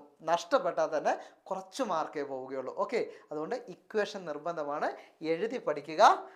ഓക്കെ, എഴുതി തന്നെ പഠിക്കുക കേട്ടോ, അതാണ് നല്ലത്. ദെൻ അടുത്തത് മാഗ്നിഫിക്കേഷൻ അല്ലെങ്കിൽ ആവർധനം. എന്താണ് magnification? Magnification is a ratio of the height of the image to the height of the object. അതായത് പ്രതിബിംബത്തിൻ്റെ ഉയരവും വസ്തുവിൻ്റെ ഉയരവും തമ്മിലുള്ള അനുപാത സംഖ്യയാണ് ആവർധനം. മീൻസ് ആ വസ്തുവിന്, ഓക്കെ ലിസൺ ഹിയർ, അതിൻ്റെ വലിപ്പം നോക്ക്. Magnification is the ratio of the height of the image to the height of the object. അപ്പോൾ പ്രതിബിംബത്തിൻ്റെ ഉയരവും വസ്തുവിൻ്റെ ഉയരം തമ്മിലുള്ള അനുപാത സംഖ്യ, ആ നമ്പറിനെയാണ് നമ്മൾ എന്ത് വിളിക്കുന്നത്, ആവർധനം അല്ലെങ്കിൽ മാഗ്നിഫിക്കേഷൻ. ഇത് എന്തുമാത്രം വലുതാണ്, എന്തുമാത്രം ചെറുതാണ്, എന്തിനെ അപേക്ഷിച്ച്? ഒബ്ജക്റ്റിനേക്കാൾ വലുതാണോ, ഒബ്ജക്റ്റിനേക്കാൾ ചെറുതാണോ, ഒബ്ജക്റ്റിൻ്റെ അതേ വലിപ്പമാണോ എന്ന് നമുക്കറിയാൻ വേണ്ടി ഉപയോഗിക്കുന്ന ഒരു നമ്പർ മാത്രം. എന്തിന്? ഒബ്ജക്റ്റിനേക്കാൾ വലുതാണോ, ഒബ്ജക്റ്റിനേക്കാൾ ചെറുതാണോ, വസ്തുവിനേക്കാൾ ചെറുതാണോ, വസ്തുവിൻ്റെ അതേ വലിപ്പമാണോ. ഇനി അടുത്ത കാര്യം, അത് റിയൽ ആണോ, ഇൻവെർട്ടഡ് ആണോ, അത് യഥാർത്ഥമാണോ, തലകീഴായതാണോ, അത് വെർച്വൽ ആണോ, ഇറക്റ്റ് ആണോ എന്നൊക്കെ അറിയാൻ നമുക്ക് ആരെ ഉപയോഗപ്പെടുത്താൻ പറ്റും? മാഗ്നിഫിക്കേഷൻ. ഓക്കെ, സ്റ്റേറ്റ്മെൻറ്റ് ഇങ്ങനെ പഠിച്ചു വെക്കുക. അങ്ങനെ പഠിക്കാൻ പറ്റിയില്ലെങ്കിൽ മിനിമം ഇതെങ്കിലും പഠിക്കുക. Magnification is equal to m is equal to HI/HO. എന്താ ഇക്വേഷൻ? HI/HO. ഹൈ ഹോ എന്ന് പഠിച്ചാൽ മതി. എന്താ? ഹൈ ഹോ. ഓക്കെ, എന്താ മാഗ്നിഫിക്കേഷൻ? ഹൈ ഹോ. HI/HO. HI എന്ന് പറഞ്ഞാൽ എന്താ? Height of the image. എന്താണ്? Height of the image. Then എന്താണ് HO എന്ന് പറഞ്ഞാൽ? Height of the object. Okay, height of the image divide by height of the object. Hi ho ഓർത്തിരിക്കുക കേട്ടോ. എന്താണ്? ഹൈ ഹോ. ഇനി ഓർത്തിരിക്കേണ്ട മറ്റൊരു കാര്യമാണ്, ഇതിനെന്തില്ല, ആവർധനത്തിന് യൂണിറ്റ് ഇല്ല. ചിലപ്പോൾ സ്റ്റേറ്റ്മെൻറ്റ് ടൈപ്പിലൊക്കെ ചോദിച്ചു കഴിഞ്ഞാലോ, ഓക്കെ യൂണിറ്റ് ഉണ്ട് എന്ന് പറയുന്നത് ശരിയാണോ, യൂണിറ്റ് ഇല്ല എന്ന് പറയുന്നത് ശരിയാണോ എന്നൊക്കെ ചോദിച്ചാൽ കൊടുങ്ങില്ല. അപ്പോൾ ഓർത്തിരിക്കണം, ഇതിനെന്തില്ല, യൂണിറ്റ് ഇല്ല. ഓക്കെ, അപ്പോൾ magnification is a ratio of the height of the image to the height of the object. പ്രതിബിംബത്തിൻ്റെയും വസ്തുവിൻ്റെയും തമ്മിലുള്ള ഒരു റേഷ്യോവിനെയാണ്, അനുപാതത്തിനെയാണ് നമ്മൾ എന്ത് വിളിക്കുന്നത്? ആവർധനം എന്ന് വിളിക്കുന്നത്. ദെൻ ആവർധനത്തിൻ്റെ തന്നെ ഇമ്പോർട്ടൻ്റ് ആയിട്ടുള്ളൊരു ടേബിളാണ്, ശ്രദ്ധിക്കുക. Nature of the image. Erect ആണെങ്കിൽ, അതായത് വസ്തു നിവർന്നതാണെങ്കിൽ, നിവർന്നത്, മാഗ്നിഫിക്കേഷൻ എന്തായിരിക്കും? പോസിറ്റീവ് ആയിരിക്കും. മാഗ്നിഫിക്കേഷൻ എന്തായിരിക്കും? പോസിറ്റീവായി. ആവർധനം എന്തായിരിക്കും? പോസിറ്റീവ് ആയിരിക്കും. ഇനി അടുത്തത് ഇവിടെ നേരെ താഴെ നോക്ക്. വെർച്വൽ ആണെങ്കിലും, അതായത് നേച്ചർ ഓഫ് ഇമേജ്, അതായത് പ്രതിബിംബത്തിൻ്റെ സ്വഭാവം നിവർന്നതാണെങ്കിൽ, നിവർന്നതെന്നല്ല, വെർച്വൽ മിഥ്യയാണെങ്കിൽ, മിഥ്യാ പ്രതിബിംബമാണെങ്കിലും ആവർത്തനം എന്തായിരിക്കും? പോസിറ്റീവ് ആയിരിക്കും. രണ്ട് പോസിറ്റീവ് കണ്ടീഷൻസ് ഒന്ന് ഓർത്ത് വയ്ക്കുക. എന്താണ്? വെർച്വലും ഇറക്റ്റും ആണെങ്കിൽ, ഇവനെ നമ്മൾ എപ്പോഴും ഒരുമിച്ചാണ് ഉപയോഗിക്കാറ്. വെർച്വൽ ആൻഡ് ഇറക്റ്റ് ഒരുമിച്ചാണ് ഉപയോഗിക്കുന്നത്. അങ്ങനെയാണെങ്കിൽ അതിൻ്റെ ആവർത്തനം എന്ന് പറയുന്നത്, അല്ലെങ്കിൽ അതിൻ്റെ മാഗ്നിഫിക്കേഷൻ എന്ന് പറയുന്നത് പോസിറ്റീവ് നമ്പർ ആയിരിക്കും. +2 എന്നോ, +3 എന്നോ, +1.5 എന്നോ, +5 എന്നോ, +1/2 എന്നോ, അങ്ങനെ എന്തെങ്കിലും ആയിരിക്കും, പോസിറ്റീവ് ആയിരിക്കും. ഇനി വസ്തു തലകീഴായതാണെങ്കിൽ, തലകീഴായത്, ഇൻവെർട്ടഡ്, തലകീഴായ സാധനമൊക്കെ റിയൽ ആണ് അല്ലേ? കീഴായത്, അതായത് ഇമേജ് എന്ന് പറയുന്നത്, അത് പ്രതിബിംബം തലകീഴായതും യഥാർത്ഥവുമാണെങ്കിൽ അതിൻ്റെ മാഗ്നിഫിക്കേഷൻ എന്തായിരിക്കും? നെഗറ്റീവ് ആയിരിക്കും. മാഗ്നിഫിക്കേഷൻ എന്തായിരിക്കും? നെഗറ്റീവ് ആയിരിക്കും. ഓക്കെ, അതിൻ്റെ ആവർത്തനം എന്ന് പറയുന്നത് നെഗറ്റീവ് ആയിരിക്കും. ഇങ്ങനെ ഓർത്താൽ മതി. വെർച്വൽ ആൻഡ് ഇറക്റ്റ്, ആവർത്തനം magnification positive, virtual and erect positive. Okay, virtual and erect positive. Real and inverted negative, okay. യഥാർത്ഥവും തലകീഴായതുമാണെങ്കിൽ, തലകീഴായത് നെഗറ്റീവാണെന്ന് വിചാരിച്ചാൽ മതി. തലകീഴായവന്മാർ, തലതിരിഞ്ഞവന്മാർ നെഗറ്റീവാണ്. ഓക്കെ, തലകീഴായതുമാണെങ്കിൽ നെഗറ്റീവ് ആയിരിക്കും. ഓക്കെ, വളരെ ഇമ്പോർട്ടൻ്റ് ആയിട്ടുള്ള ഒരു ടേബിളാണ് കേട്ടോ. സിമ്പിൾ അല്ലേ? ദെൻ ഇനി അടുത്തത് പവർ ഓഫ് ലെൻസ്, ലെൻസിൻ്റെ പവർ. Listen, power of lens. Power is the reciprocal of the focal length in metre. ഫോക്കൽ ലെങ്തിൻ്റെ റെസിപ്രോക്കലിനെയാണ്, അതായത് P is equal to 1/f. അതായത് എഫ് എന്ന് പറഞ്ഞാൽ എന്താണ്? ഫോക്കസ് ദൂരമാണ്, ഫോക്കൽ ലെങ്ത് ആണ്. ഫോക്കൽ ലെങ്തിൻ്റെ വ്യുൽക്രമത്തിനെ, ഫോക്കൽ ലെങ്ത് എന്ന് പറഞ്ഞാൽ എഫ് ആണ്, അതിനെ തിരിച്ചിട്ടു 1/, എന്നാക്കി, അതിൻ്റെ റെസിപ്രോക്കൽ എടുത്തു. അപ്പോൾ ഫോക്കൽ ലെങ്തിൻ്റെ റെസിപ്രോക്കലിനെയാണ് നമ്മൾ എന്ത് വിളിക്കുന്നത്? പവർ ഓഫ് ലെൻസ് എന്ന് വിളിക്കുന്നത്, ലെൻസിൻ്റെ പവർ എന്ന് വിളിക്കുന്നത്. Power is the reciprocal of focal length. Okay, power നമുക്ക് അറിഞ്ഞിരിക്കണം. ഓക്കെ, അറിയാനുള്ള സാധനമാണ് പവർ. നമ്മുടെ കണ്ണട മേടിക്കാൻ വേണ്ടി പോകുമ്പോൾ, കണ്ണട മീൻസ് നമ്മുടെ സ്പെക്സ് മേടിക്കാൻ വേണ്ടി പോകുമ്പോൾ നമ്മുടെ കണ്ണൊക്കെ ചെക്ക് ചെയ്യൂലേ, ഓരോ ലെൻസൊക്കെ ഇട്ടിട്ട് ചെക്ക് ചെയ്യും. ഞാനൊക്കെ പോയി കഴിഞ്ഞാൽ കുറേ ചെക്ക് ചെയ്യാനൊക്കെ പോയിട്ടുണ്ട്. അല്ലാതെ നോക്കുമ്പോൾ എനിക്ക് ഇയും എഫും ഡബ്ല്യൂയും 8 കറക്റ്റ് ആയിരിക്കും.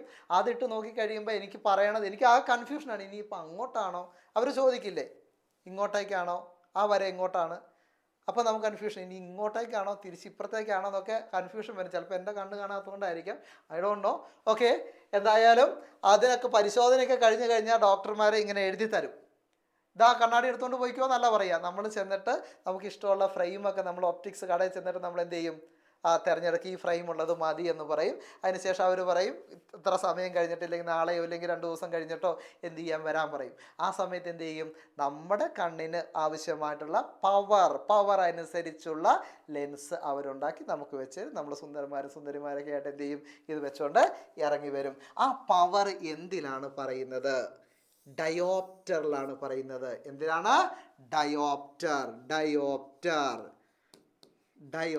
ലെൻസിൻ്റെ പവറിൻ്റെ യൂണിറ്റ് ആണ് ഡയോപ്റ്റർ. ക്യാപിറ്റൽ ലെറ്റർ D ആണ്. എന്താണ്? ക്യാപിറ്റൽ ലെറ്റർ D ഉപയോഗിച്ചാണ് സൂചിപ്പിക്കുന്നത്. ഡയോപ്റ്റർ. ഓക്കെ, പവർ ഓഫ് ലെൻസിൻ്റെ യൂണിറ്റ് ആണ് കേട്ടോ. യൂണിറ്റ് എന്താണ്? ഡയോപ്റ്റർ. ഓക്കെ, ദെൻ എന്താണ് പിന്നെ പവർ എങ്ങനെയാണ് കണ്ടുപിടിക്കുന്നത്? 1/f. ഫോക്കസ് ദൂരത്തിൻ്റെ വ്യുൽക്രമം എടുത്താൽ മതി, റെസിപ്രോക്കൽ എടുത്താൽ എന്ത് കിട്ടും? നമുക്ക് പവർ കിട്ടും. ഇനി ഒരു വാക്കും കൂടി ഇവിടെ ഞാൻ എഴുതിയത് ശ്രദ്ധിക്കണം.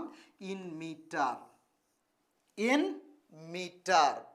സപ്പോസ് ഞാനൊരു ചെറിയ കാര്യം പറയാം. ഓക്കെ, എൻ്റെ കയ്യിൽ ഒരു ലെൻസ് ഉണ്ട്. ആ ലെൻസിൻ്റെ ഫോക്കൽ ദൂരം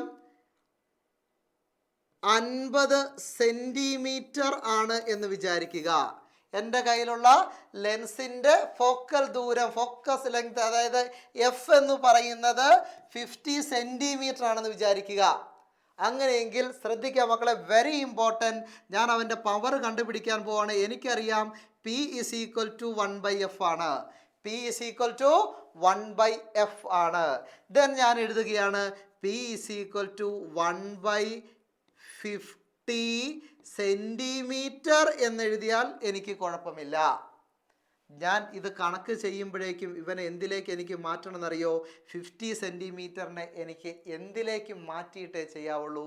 മീറ്ററിലേക്ക് മാറ്റിയിട്ടേ ചെയ്യാവുള്ളൂ. എങ്ങനെ സെൻറ്റിമീറ്ററിനെ മീറ്ററിലേക്ക് മാറ്റാം?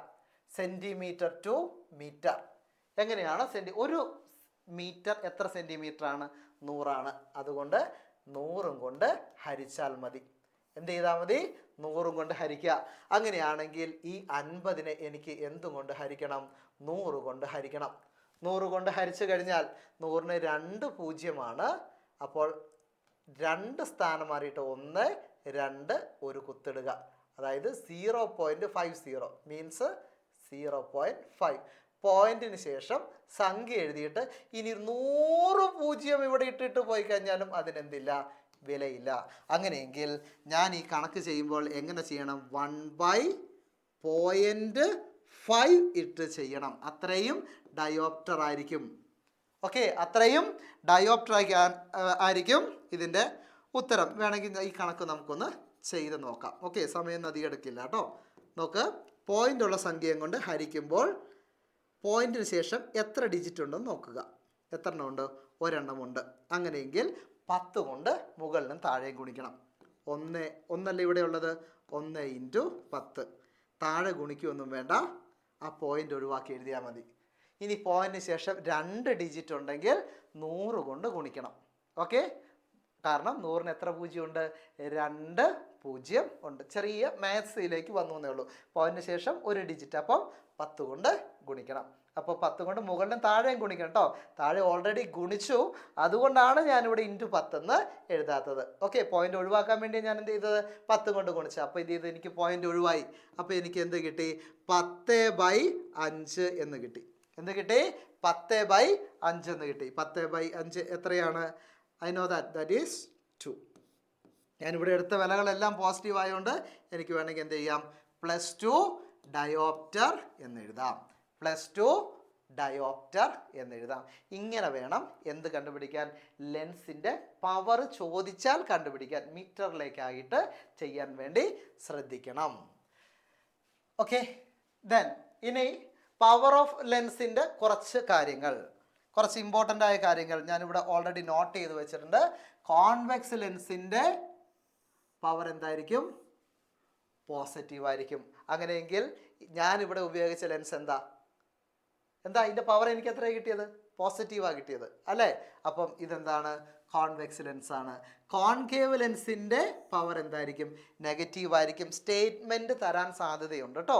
അപ്പോൾ കറക്റ്റായിട്ട് സ്റ്റേറ്റ്മെൻറ്റ് എടുത്ത് എഴുതണമെങ്കിൽ അറിയണം കോൺവെക്സിൻ്റെ പോസിറ്റീവ്, കോൺകേവിൻ്റെ നെഗറ്റീവ്. ഓക്കെ, കോൺകേവിൻ്റെ നെഗറ്റീവ്.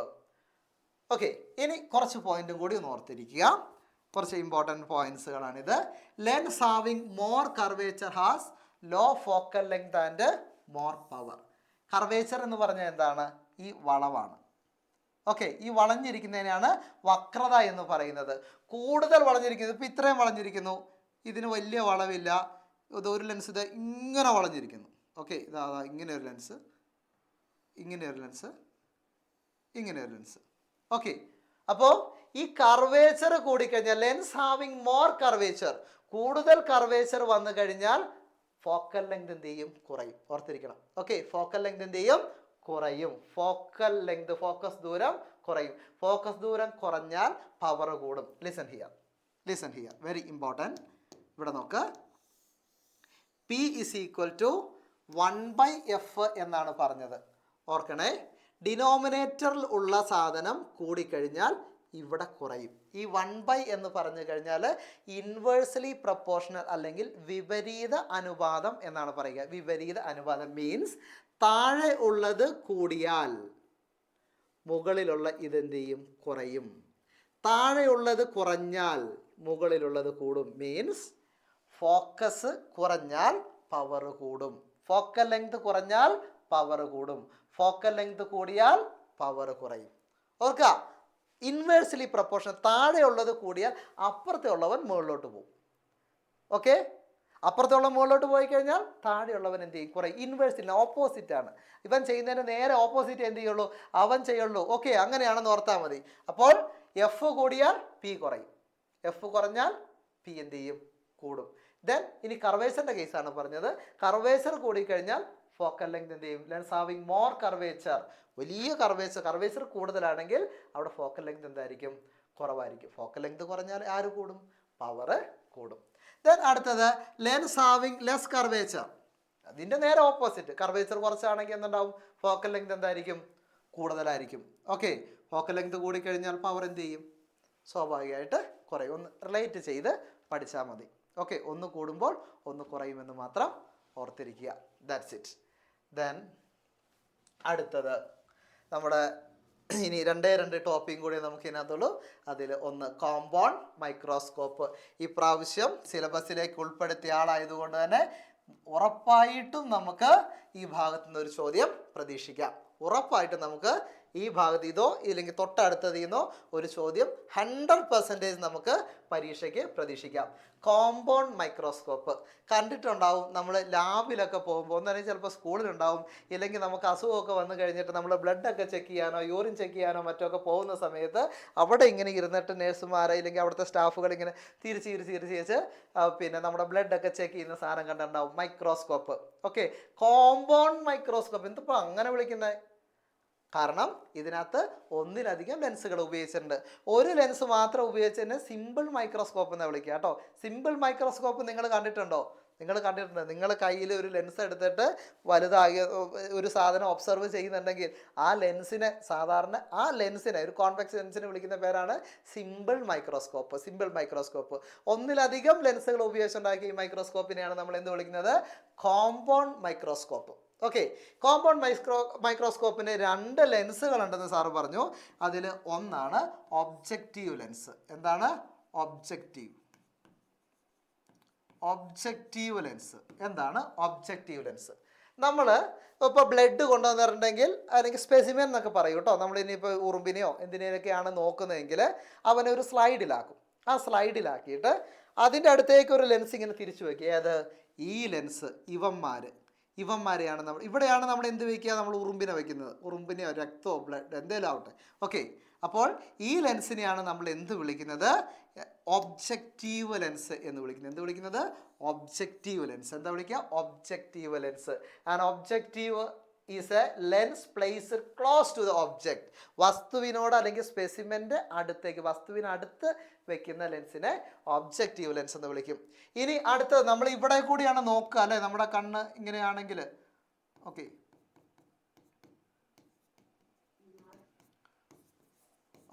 നമ്മുടെ കണ്ണ് അവിടെയാണെങ്കിൽ കണ്ണിക്കൂടി നമ്മൾ ഇവിടെ നിന്ന് ഇങ്ങോട്ടാണ് നോക്കുക അല്ലേ? നമ്മുടെ കണ്ണിൻ്റെ അടുത്തുള്ള ആ ലെൻസിനെയാണ് അല്ലേ ഐ പീസ്. ഓക്കെ, ആ വാക്കിൽ തന്നെയുണ്ട് ഐ പീസ്. ഓക്കെ, കണ്ണിൻ്റെ അടുത്ത് വെച്ചിരിക്കുന്ന അല്ലെങ്കിൽ നമ്മൾ ഒബ്സർവ് ചെയ്യുന്ന അതിനെയാണ് നമ്മൾ എന്ത് വിളിക്കുന്നത്? ആ ലെൻസിനെയാണ് വിളിക്കുന്നത് ഐ പീസ് എന്ന് വിളിക്കുന്നത്. Eyepiece is a lens through which the image form by the objective lens is observed.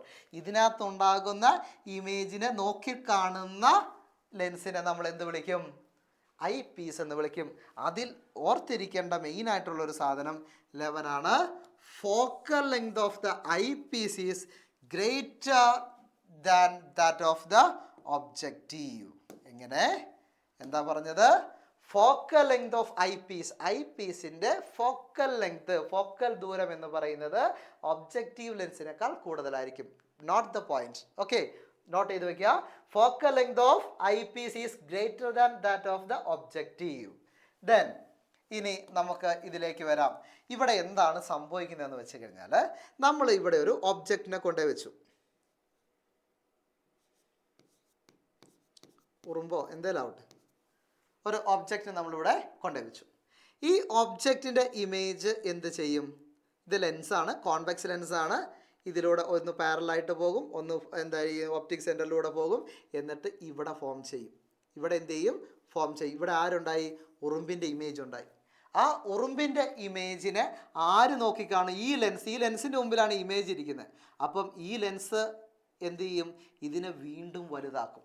ഞാൻ നിങ്ങളോട് പറഞ്ഞിരുന്നു, ഒരു ഒബ്ജക്റ്റിനെ ഏറ്റവും വലുതായിട്ട് നമ്മൾ കാണുന്നത് വെർച്വലായിട്ട് നേരെ കാണാൻ പറ്റും, സ്ക്രീനിൽ പതിപ്പിക്കുന്നതല്ല. എവിടെ വയ്ക്കുമ്പോഴാണ്?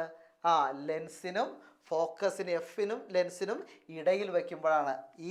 ഇത് കറക്റ്റായിട്ട് കൊണ്ടുപോയിട്ട് ഇവിടെയാണ് ആരെ പ്ലേസ് ചെയ്യുക? നമ്മുടെ ഇമേജിനെ പ്ലേസ് ചെയ്യുക. ഈ ഇമേജാണ് നമ്മുടെ ഈ ലെൻസിൻ്റെ ഒബ്ജക്റ്റ്, വസ്തു. അപ്പോൾ ഇതിൽ നിന്നൊരു പ്രകാശം പോകും. എന്നിട്ട് എന്ത് ചെയ്യും? അടുത്ത ഇതിനകത്ത് കൃത്യമായിട്ട് കാണിച്ചു തരാം. ലിസൺ ചെയ്യുക. ഇതാ ഉറുമ്പിൻ്റെ കേസ് തന്നെ. അപ്പോൾ നമ്മുടെ കുഞ്ഞു ഉറുമ്പ് ഇവിടെയുണ്ട്. അപ്പോൾ ഒരു വര എന്ത് ചെയ്തു? പാരലായിട്ട് പോയിട്ടുള്ളത് ഫോക്കസിലൂടെ. എഫ് എന്ന് പറഞ്ഞാൽ ഒബ്ജക്റ്റീവിൻ്റെ ഫോക്കൽ ലെങ്ത് ആണ്, ഫോക്കസ് ആണ്. ഇതിലൂടെ ഇങ്ങനെ പോയി. അതേപോലെ ഒരെണ്ണം ഒപ്റ്റിക് സെൻറ്ററിലൂടെ പോയി. കണ്ടോ? ഒപ്റ്റിക് സെൻറ്റർ ഞാൻ കൂടുതൽ വരച്ച് ബോറാക്കുന്നില്ല. എന്നിട്ട് എന്ത് ചെയ്തു? കൂട്ടിമുട്ടി. ഓക്കെ, കൂട്ടിമുട്ടി. അവിടെ എന്ത് ചെയ്തു? ഇതിനേക്കാൾ കുറച്ചും കൂടി എൻലാർജ്ഡ് ആയിട്ടുള്ള ഇമേജ് ഉണ്ടായി. ഓക്കെ, എൻലാർജ്ഡ് ആയിട്ട് ഇമേജ് ഉണ്ടായി. Listen here. എന്നിട്ടോ ഈ ഇമേജിനെ ആര് കാണുന്നു? ഈ ലെൻസ് നമ്മുടെ ഐ പീസ് കാണുന്നു. ഐ പീസിൻ്റെ ഒബ്ജക്റ്റാണ്. ഐ പീസ് മുമ്പിൽ ഇരിക്കുന്നയാളെയാണ് ഒബ്ജക്റ്റ് അല്ലെങ്കിൽ വസ്തു എന്ന് പറയുന്നത്. ഈ ഐ പീസിൻ്റെ മുമ്പിലിരിക്കുന്ന ഒബ്ജക്റ്റ് ഏതാണ്? നമ്മുടെ ഉറുമ്പിൻ്റെ റിയൽ ഇമേജാണ്. ആ ഇമേജ് നോക്കിക്കേ. ആ ഇമേജിൽ നിന്ന് ഒരെണ്ണം എങ്ങോട്ട് പോയി?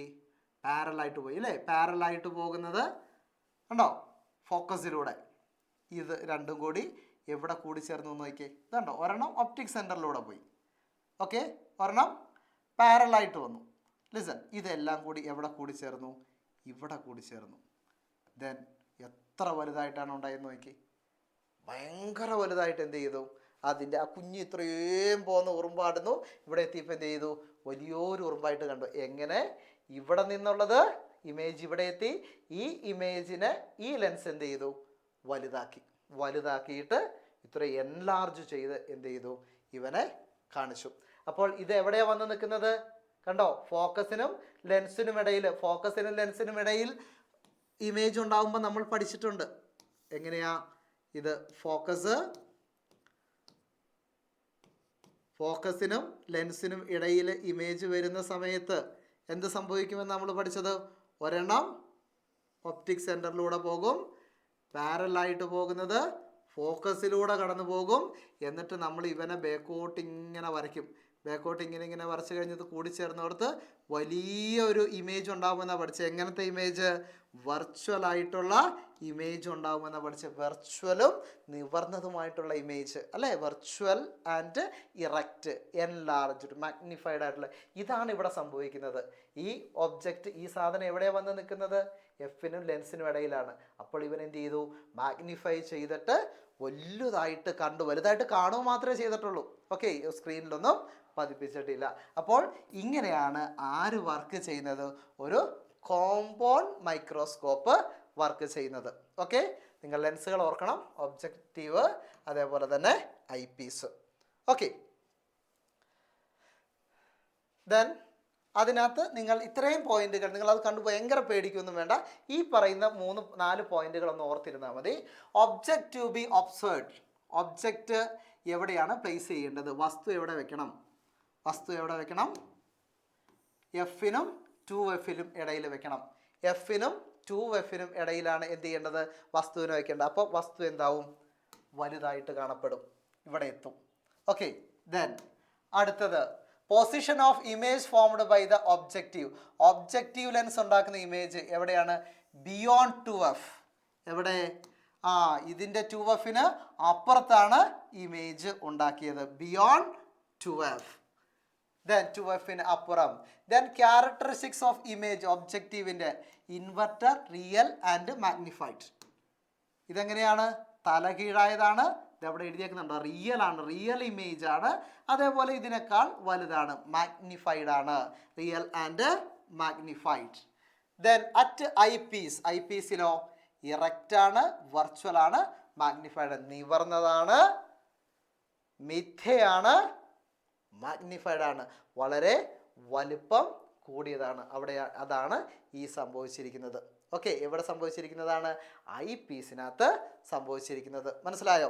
എന്തെങ്കിലും ഡൗട്ട് ഉണ്ടെങ്കിൽ വീഡിയോസ് ഒന്നും കൂടി എന്ത് ചെയ്യണം, ഇതിൻ്റെ റെക്കോർഡഡ് വേർഷൻസ് വരുന്ന സമയത്ത് ഒന്നും കൂടി ഒന്ന് കണ്ട് നോക്കുക. ദെൻ ഫൈനലി റിഫ്രാക്റ്റിംഗ് ടെലിസ്കോപ്പ് അല്ലെങ്കിൽ അപവർത്തന ടെലിസ്കോപ്പ്. ഇതിൽ ഏതെങ്കിലും ഒരെണ്ണം എന്തായാലും പരീക്ഷയ്ക്ക് ഉറപ്പായിട്ടും ചോദിക്കും. ഓക്കെ, എന്താണ് telescope? Telescope are the instruments to see distant object clearly. വളരെ അകലെയുള്ള വസ്തുക്കളെ വളരെ ക്ലിയർ ആയിട്ട് കാണാൻ വേണ്ടിയിട്ട് ഉപയോഗിക്കുന്ന വസ്തുവിനെയാണ് നമ്മൾ എന്ത് വിളിക്കുന്നത്? ടെലിസ്കോപ്പ്. നിങ്ങൾ ചിലപ്പോഴൊക്കെ കണ്ടിട്ടുണ്ടാകാം, സ്കൂളുകളിൽ ചിലപ്പോൾ ഉണ്ടാകാം, വാന നിരീക്ഷണങ്ങളോ ഇല്ലെങ്കിൽ നിങ്ങളുടെ ബൈനോക്കുലർ എന്ന് പറഞ്ഞ ഉത്സവ പറമ്പിലൊക്കെ പോയി കഴിഞ്ഞാലും കിട്ടും. ഇങ്ങനെ നോക്കാൻ പറ്റുന്ന ഒരുപാട് അകലെയുള്ള സാധനങ്ങൾ നമുക്ക് സൂം ചെയ്തൊക്കെ കൃത്യമായിട്ട് നോക്കാൻ പറ്റുന്ന ടെലിസ്കോപ്പുകൾ.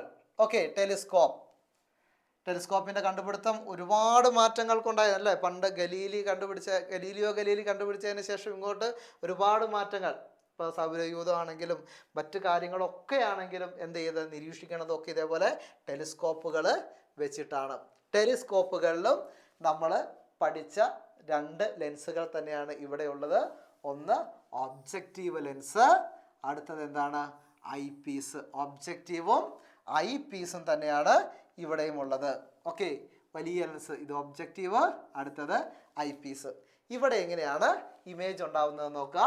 ഇവിടെ ഇമേജ് എന്ന് പറയുന്നത്, ഒബ്ജക്റ്റ് എന്ന് പറയുന്നത് ദൂരെയുള്ളത് നക്ഷത്രങ്ങളാകാം, സൂര്യനാകാം, ചന്ദ്രനാകാം, ഏതോ അകലെയുള്ളതിനെയാണല്ലോ നമ്മൾ നിരീക്ഷിക്കുന്നത്. ഇനി വേണ്ട, ഭൂമിക്ക് പുറത്ത് വേണ്ട, ഒരുപാട് അകലെയുള്ള ഒരു കാര്യത്തിനാണ് നമ്മൾ എന്ത് ചെയ്യുന്നത്? നിരീക്ഷിക്കുന്നതെന്ന് വിചാരിക്കുക. അപ്പോൾ ഒബ്ജക്റ്റ് എവിടെയാണ്? ഇൻഫിനിറ്റിയിലാണുള്ളത്. ഇൻഫിനിറ്റിയിലുള്ള ഒബ്ജക്റ്റ്, അതുകൊണ്ടാണ് കേട്ടോ ഞാനിത് ചെരിച്ച് വരച്ചിരിക്കുന്നത്. ഇൻഫിനിറ്റിയിലുള്ള ഒബ്ജക്റ്റ് എന്ത് ചെയ്തു? ഇങ്ങോട്ടേക്ക് വന്നു. ലെൻസിൽ വന്ന ശേഷം റിഫ്രാക്ഷൻ, അപവർത്തനം സംഭവിച്ചു. ഇവൻ എന്ത് ചെയ്തു? ചെരിഞ്ഞു വന്നിട്ട് ഈ വരെയും അതുപോലെ തന്നെ ഒരെണ്ണം ഏതിലൂടെ വന്നേ? ഒപ്റ്റിക് സെൻറ്ററിലൂടെ, പ്രകാശീയ കേന്ദ്രത്തിലൂടെ വരുന്നതിന് എന്ത് വരില്ല? മാറ്റം വരില്ല. ഇവനും ഇവിടെ പോയിട്ട് എന്ത് ചെയ്തു? കൂടിച്ചേർന്നു. അപ്പോൾ ഇവിടെ എന്തുണ്ടായി? ഒരു ഇമേജ് ഉണ്ടായി. അവിടെ എന്തുണ്ടായി? ഒരു ഇമേജ് ഉണ്ടായി. വെറുതെ ചുമ്മാ കളർ അടിച്ച് വെച്ചേക്കാം കേട്ടോ. ഇവിടെ ഒരു ഇമേജ് ഉണ്ടായി. ഈ ഇമേജിനെയാണ് ആര് കാണുന്നത്? ഐ പീസ് കാണുന്നത്. ഇത് ഇമേജ് എവിടെയാണ് ഇരിക്കുന്നതെന്ന് നോക്കി. എവിടെയാണ് ഇരിക്കുന്നത്? ഫോക്കസിനും, ഇത് ഫോക്കസ് ഇവിടെ വന്നത് അല്ലേ? ഫോക്കസിനും ഇതെന്താ? ലെൻസാണ്. ലെൻസിനും ഇടയിലാണ്. എഫിനും ലെൻസിനും ഇടയിൽ ഒബ്ജക്റ്റ് വരുന്ന സമയത്ത് എൻലാർജ്ഡും ഇറക്റ്റും വെർച്വലുമായിട്ടുള്ള, അതായത് വലുതായിരിക്കും, നിവർന്നതായിരിക്കും, മിഥ്യമായിട്ടുള്ള പ്രതിബിംബമാണ് കാണാൻ വേണ്ടി സാധിക്കുക. ഓക്കെ, കണ്ടോ? ഒരെണ്ണം ഇങ്ങനെ വന്നു, അടുത്തത് പാരലായിട്ട് വന്നു. Listen here. ഇത് രണ്ടും കൂടി നമ്മൾ കൂടിച്ചേർന്നതായിട്ട് സങ്കല്പിച്ച് കഴിഞ്ഞാൽ ഇതാ ഇവിടെ വലിയൊരു ഇമേജ് ഉണ്ടായി. അതായത് എവിടെന്നോ വന്നൊരു സാധനമായിരുന്നു, അവനെ മാഗ്നിഫൈ ചെയ്ത് വലുതായിട്ട് നമുക്ക് എന്ത് ചെയ്യാൻ പറ്റും? ഇതിലൂടെ നോക്കുമ്പോൾ കാണാൻ സാധിക്കും. ഒന്ന് ഓർക്കണം, ഇവിടെ എങ്ങനെ കിട്ടുകയുള്ളൂ? തലകീഴായിട്ട് തന്നെ കണ്ടു. ഇവിടെ വന്നതും തലകീഴായിട്ടാണ്, നമ്മൾ ഇനി കാണുന്നതും എങ്ങനെ തന്നെയാണ് ആയിട്ടാണ്? തലകീഴായിട്ടാണ് കാണുക. ഇനി സൂര്യനും ചന്ദ്രനെയൊക്കെ തലകീഴായിട്ട് കണ്ടു കഴിഞ്ഞാലും നമുക്ക് കുഴപ്പമില്ലല്ലോ. ഇനി ഒരു കോൺവെക്സ് ലെൻസും കൂടി എക്സ്ട്രാ വെച്ച് കഴിഞ്ഞാൽ ഈ ഇമേജിനെ വീണ്ടും നമുക്ക് എന്ത് കാണാൻ പറ്റും? നേരെ. ഓക്കെ, നേരെയായിട്ട് നമുക്ക് കാണുവാൻ വേണ്ടി സാധിക്കും. ഓക്കെ, ഈ ഇമേജിൻ്റെ അതേ പതിപ്പ് തന്നെയാണ് നമുക്ക് ഇവിടെ എന്ത് ചെയ്തിരിക്കുന്നത്? കിട്ടിയിരിക്കുന്നത്. ഈ പോയിന്റുകൾ മാത്രം ഒന്ന് നോക്കുക. ഇൻ എ റിഫ്രാക്റ്റിംഗ് ടെലസ്കോപ്പ്, അപവർത്തന ടെലസ്കോപ്പുകളിൽ focal length of the objective is greater than that of eyepiece. അതായത് ഒബ്ജക്റ്റീവിൻ്റെ ഫോക്കൽ ലെങ്ത് എന്ന് പറയുന്നത് ഐ പീസിനേക്കാൾ കൂടുതലായിരിക്കും. ഇനി അടുത്തത്, objective forms an inverted real and diminished image of distant object at its focus. അപ്പോൾ ഈ ഒബ്ജക്റ്റീവ് എങ്ങനത്തെ ഇമേജാണ് ഉണ്ടാക്കുന്നത്? ഇൻവെർട്ടഡ് ആണ്, റിയൽ ആണ്, ഡിമിനിഷ്ഡ് ആണ്. ഓക്കെ, സൂര്യൻ്റെ അതേ വലുപ്പത്തിലൊന്നും ഇവിടെ കാണില്ലല്ലോ. ഡിമിനിഷ്ഡ് ആക്കി, ചെറുതാക്കിയിട്ട് എവിടെ കൊണ്ടുപോയി വയ്ക്കും? ഫോക്കസിലാണ് എന്ത് ചെയ്യുക? ഇതിൻ്റെ ഫോക്കസിൽ കേട്ടോ, ഇവൻ്റെ ഫോക്കസിലാണ് ആരെ ഉണ്ടാക്കുക? ഇമേജിനെ ഉണ്ടാക്കുക, പ്രതിബിംബത്തിനെ ഉണ്ടാക്കുക. ഇനി this image comes between the eyepiece and its focus. Then eyepiece forms and erect virtual and enlarging. നമ്മൾ പറഞ്ഞ കാര്യം തന്നെ, ഐ പീസ് എന്ത് ചെയ്യുന്നു, ഇറക്റ്റായിട്ട് നിവർന്നതും അതേപോലെ തന്നെ എന്താണ് വെർച്വലായിട്ട് മിഥ്യമായതും തലകീഴായതുമായിട്ടുള്ള ഇമേജ് എന്ത് ചെയ്യുന്നു, ഉണ്ടാക്കുന്നു. Okay, this image is inverted with respect to the object. ഒബ്ജക്റ്റിനെ അപേക്ഷിച്ച് നോക്കിക്കഴിയുമ്പോൾ ഈ ഇമേജ് എന്ന് പറയുന്നത് എന്തായിരിക്കും, ഇൻവെർട്ടഡ് ആയിരിക്കും, തല കീഴായത് ആയിരിക്കും. ഓക്കെ, ഇത്രയും കാര്യങ്ങളാണ് നമുക്ക് എന്ത് ചെയ്യാനുള്ളത്, ഈ പാഠത്തിൽ പഠിക്കാൻ വേണ്ടിയുള്ളത്. ലാസ്റ്റ് ഭാഗത്തെ, അതായത് നമ്മൾ ഇപ്പോൾ പറഞ്ഞ ഇവന്മാരെ ഏതൊക്കെയാണ്, റിഫ്രാക്റ്റിംഗ് ടെലസ്കോപ്പും അതേപോലെ തന്നെ കോമ്പൗണ്ട് മൈക്രോസ്കോപ്പും ഒന്ന് നന്നായിട്ട് പഠിച്ചു വയ്ക്കുക. ചിത്രങ്ങളൊന്നും അങ്ങനെ വരച്ചു പഠിക്കാനൊന്നും നോക്കണ്ട, അതിൻ്റെ പൊസിഷൻസുകളും എങ്ങനെ ഉണ്ടാകുന്നു എന്നുള്ള കാര്യം കൂടി മാത്രം പഠിച്ചാൽ മതിയാവും. ഓക്കെ, അപ്പോൾ നന്നായിട്ട് പിന്നെ എന്ത് ചെയ്യുക, പഠിക്കുക. സംശയം ഉണ്ടെങ്കിൽ വീണ്ടും വീണ്ടും കാണുക. ദെൻ ചോദിക്കുക, എന്ത് ഡൗട്ട് ഉണ്ടെങ്കിലും ചോദിക്കുക. ഇനി കോമ്പൗണ്ട് മൈക്രോസ്കോപ്പും റിഫ്രാക്റ്റീവ്, ഇതിൻ്റെ നമ്മൾ പഠിച്ച റിഫ്രാക്റ്റിംഗ് ടെലസ്കോപ്പിൻ്റെയും മാത്രമായിട്ട് ഒരു വിഷ്വൽ, കുറച്ച് ആനിമേഷനൊക്കെ ഉൾക്കൊള്ളുന്ന ഒരു വീഡിയോസ് നിങ്ങൾക്ക് ഞാൻ എന്തായാലും ചെയ്തു തരാം. അപ്പോൾ നിങ്ങൾക്ക് കുറേയും കൂടി ക്ലിയർ ആവും. ഓക്കെ, അപ്പോൾ നമുക്ക് ഇന്നത്തെ ക്ലാസ് വൈൻഡപ്പ് ചെയ്യാം. Take care, by.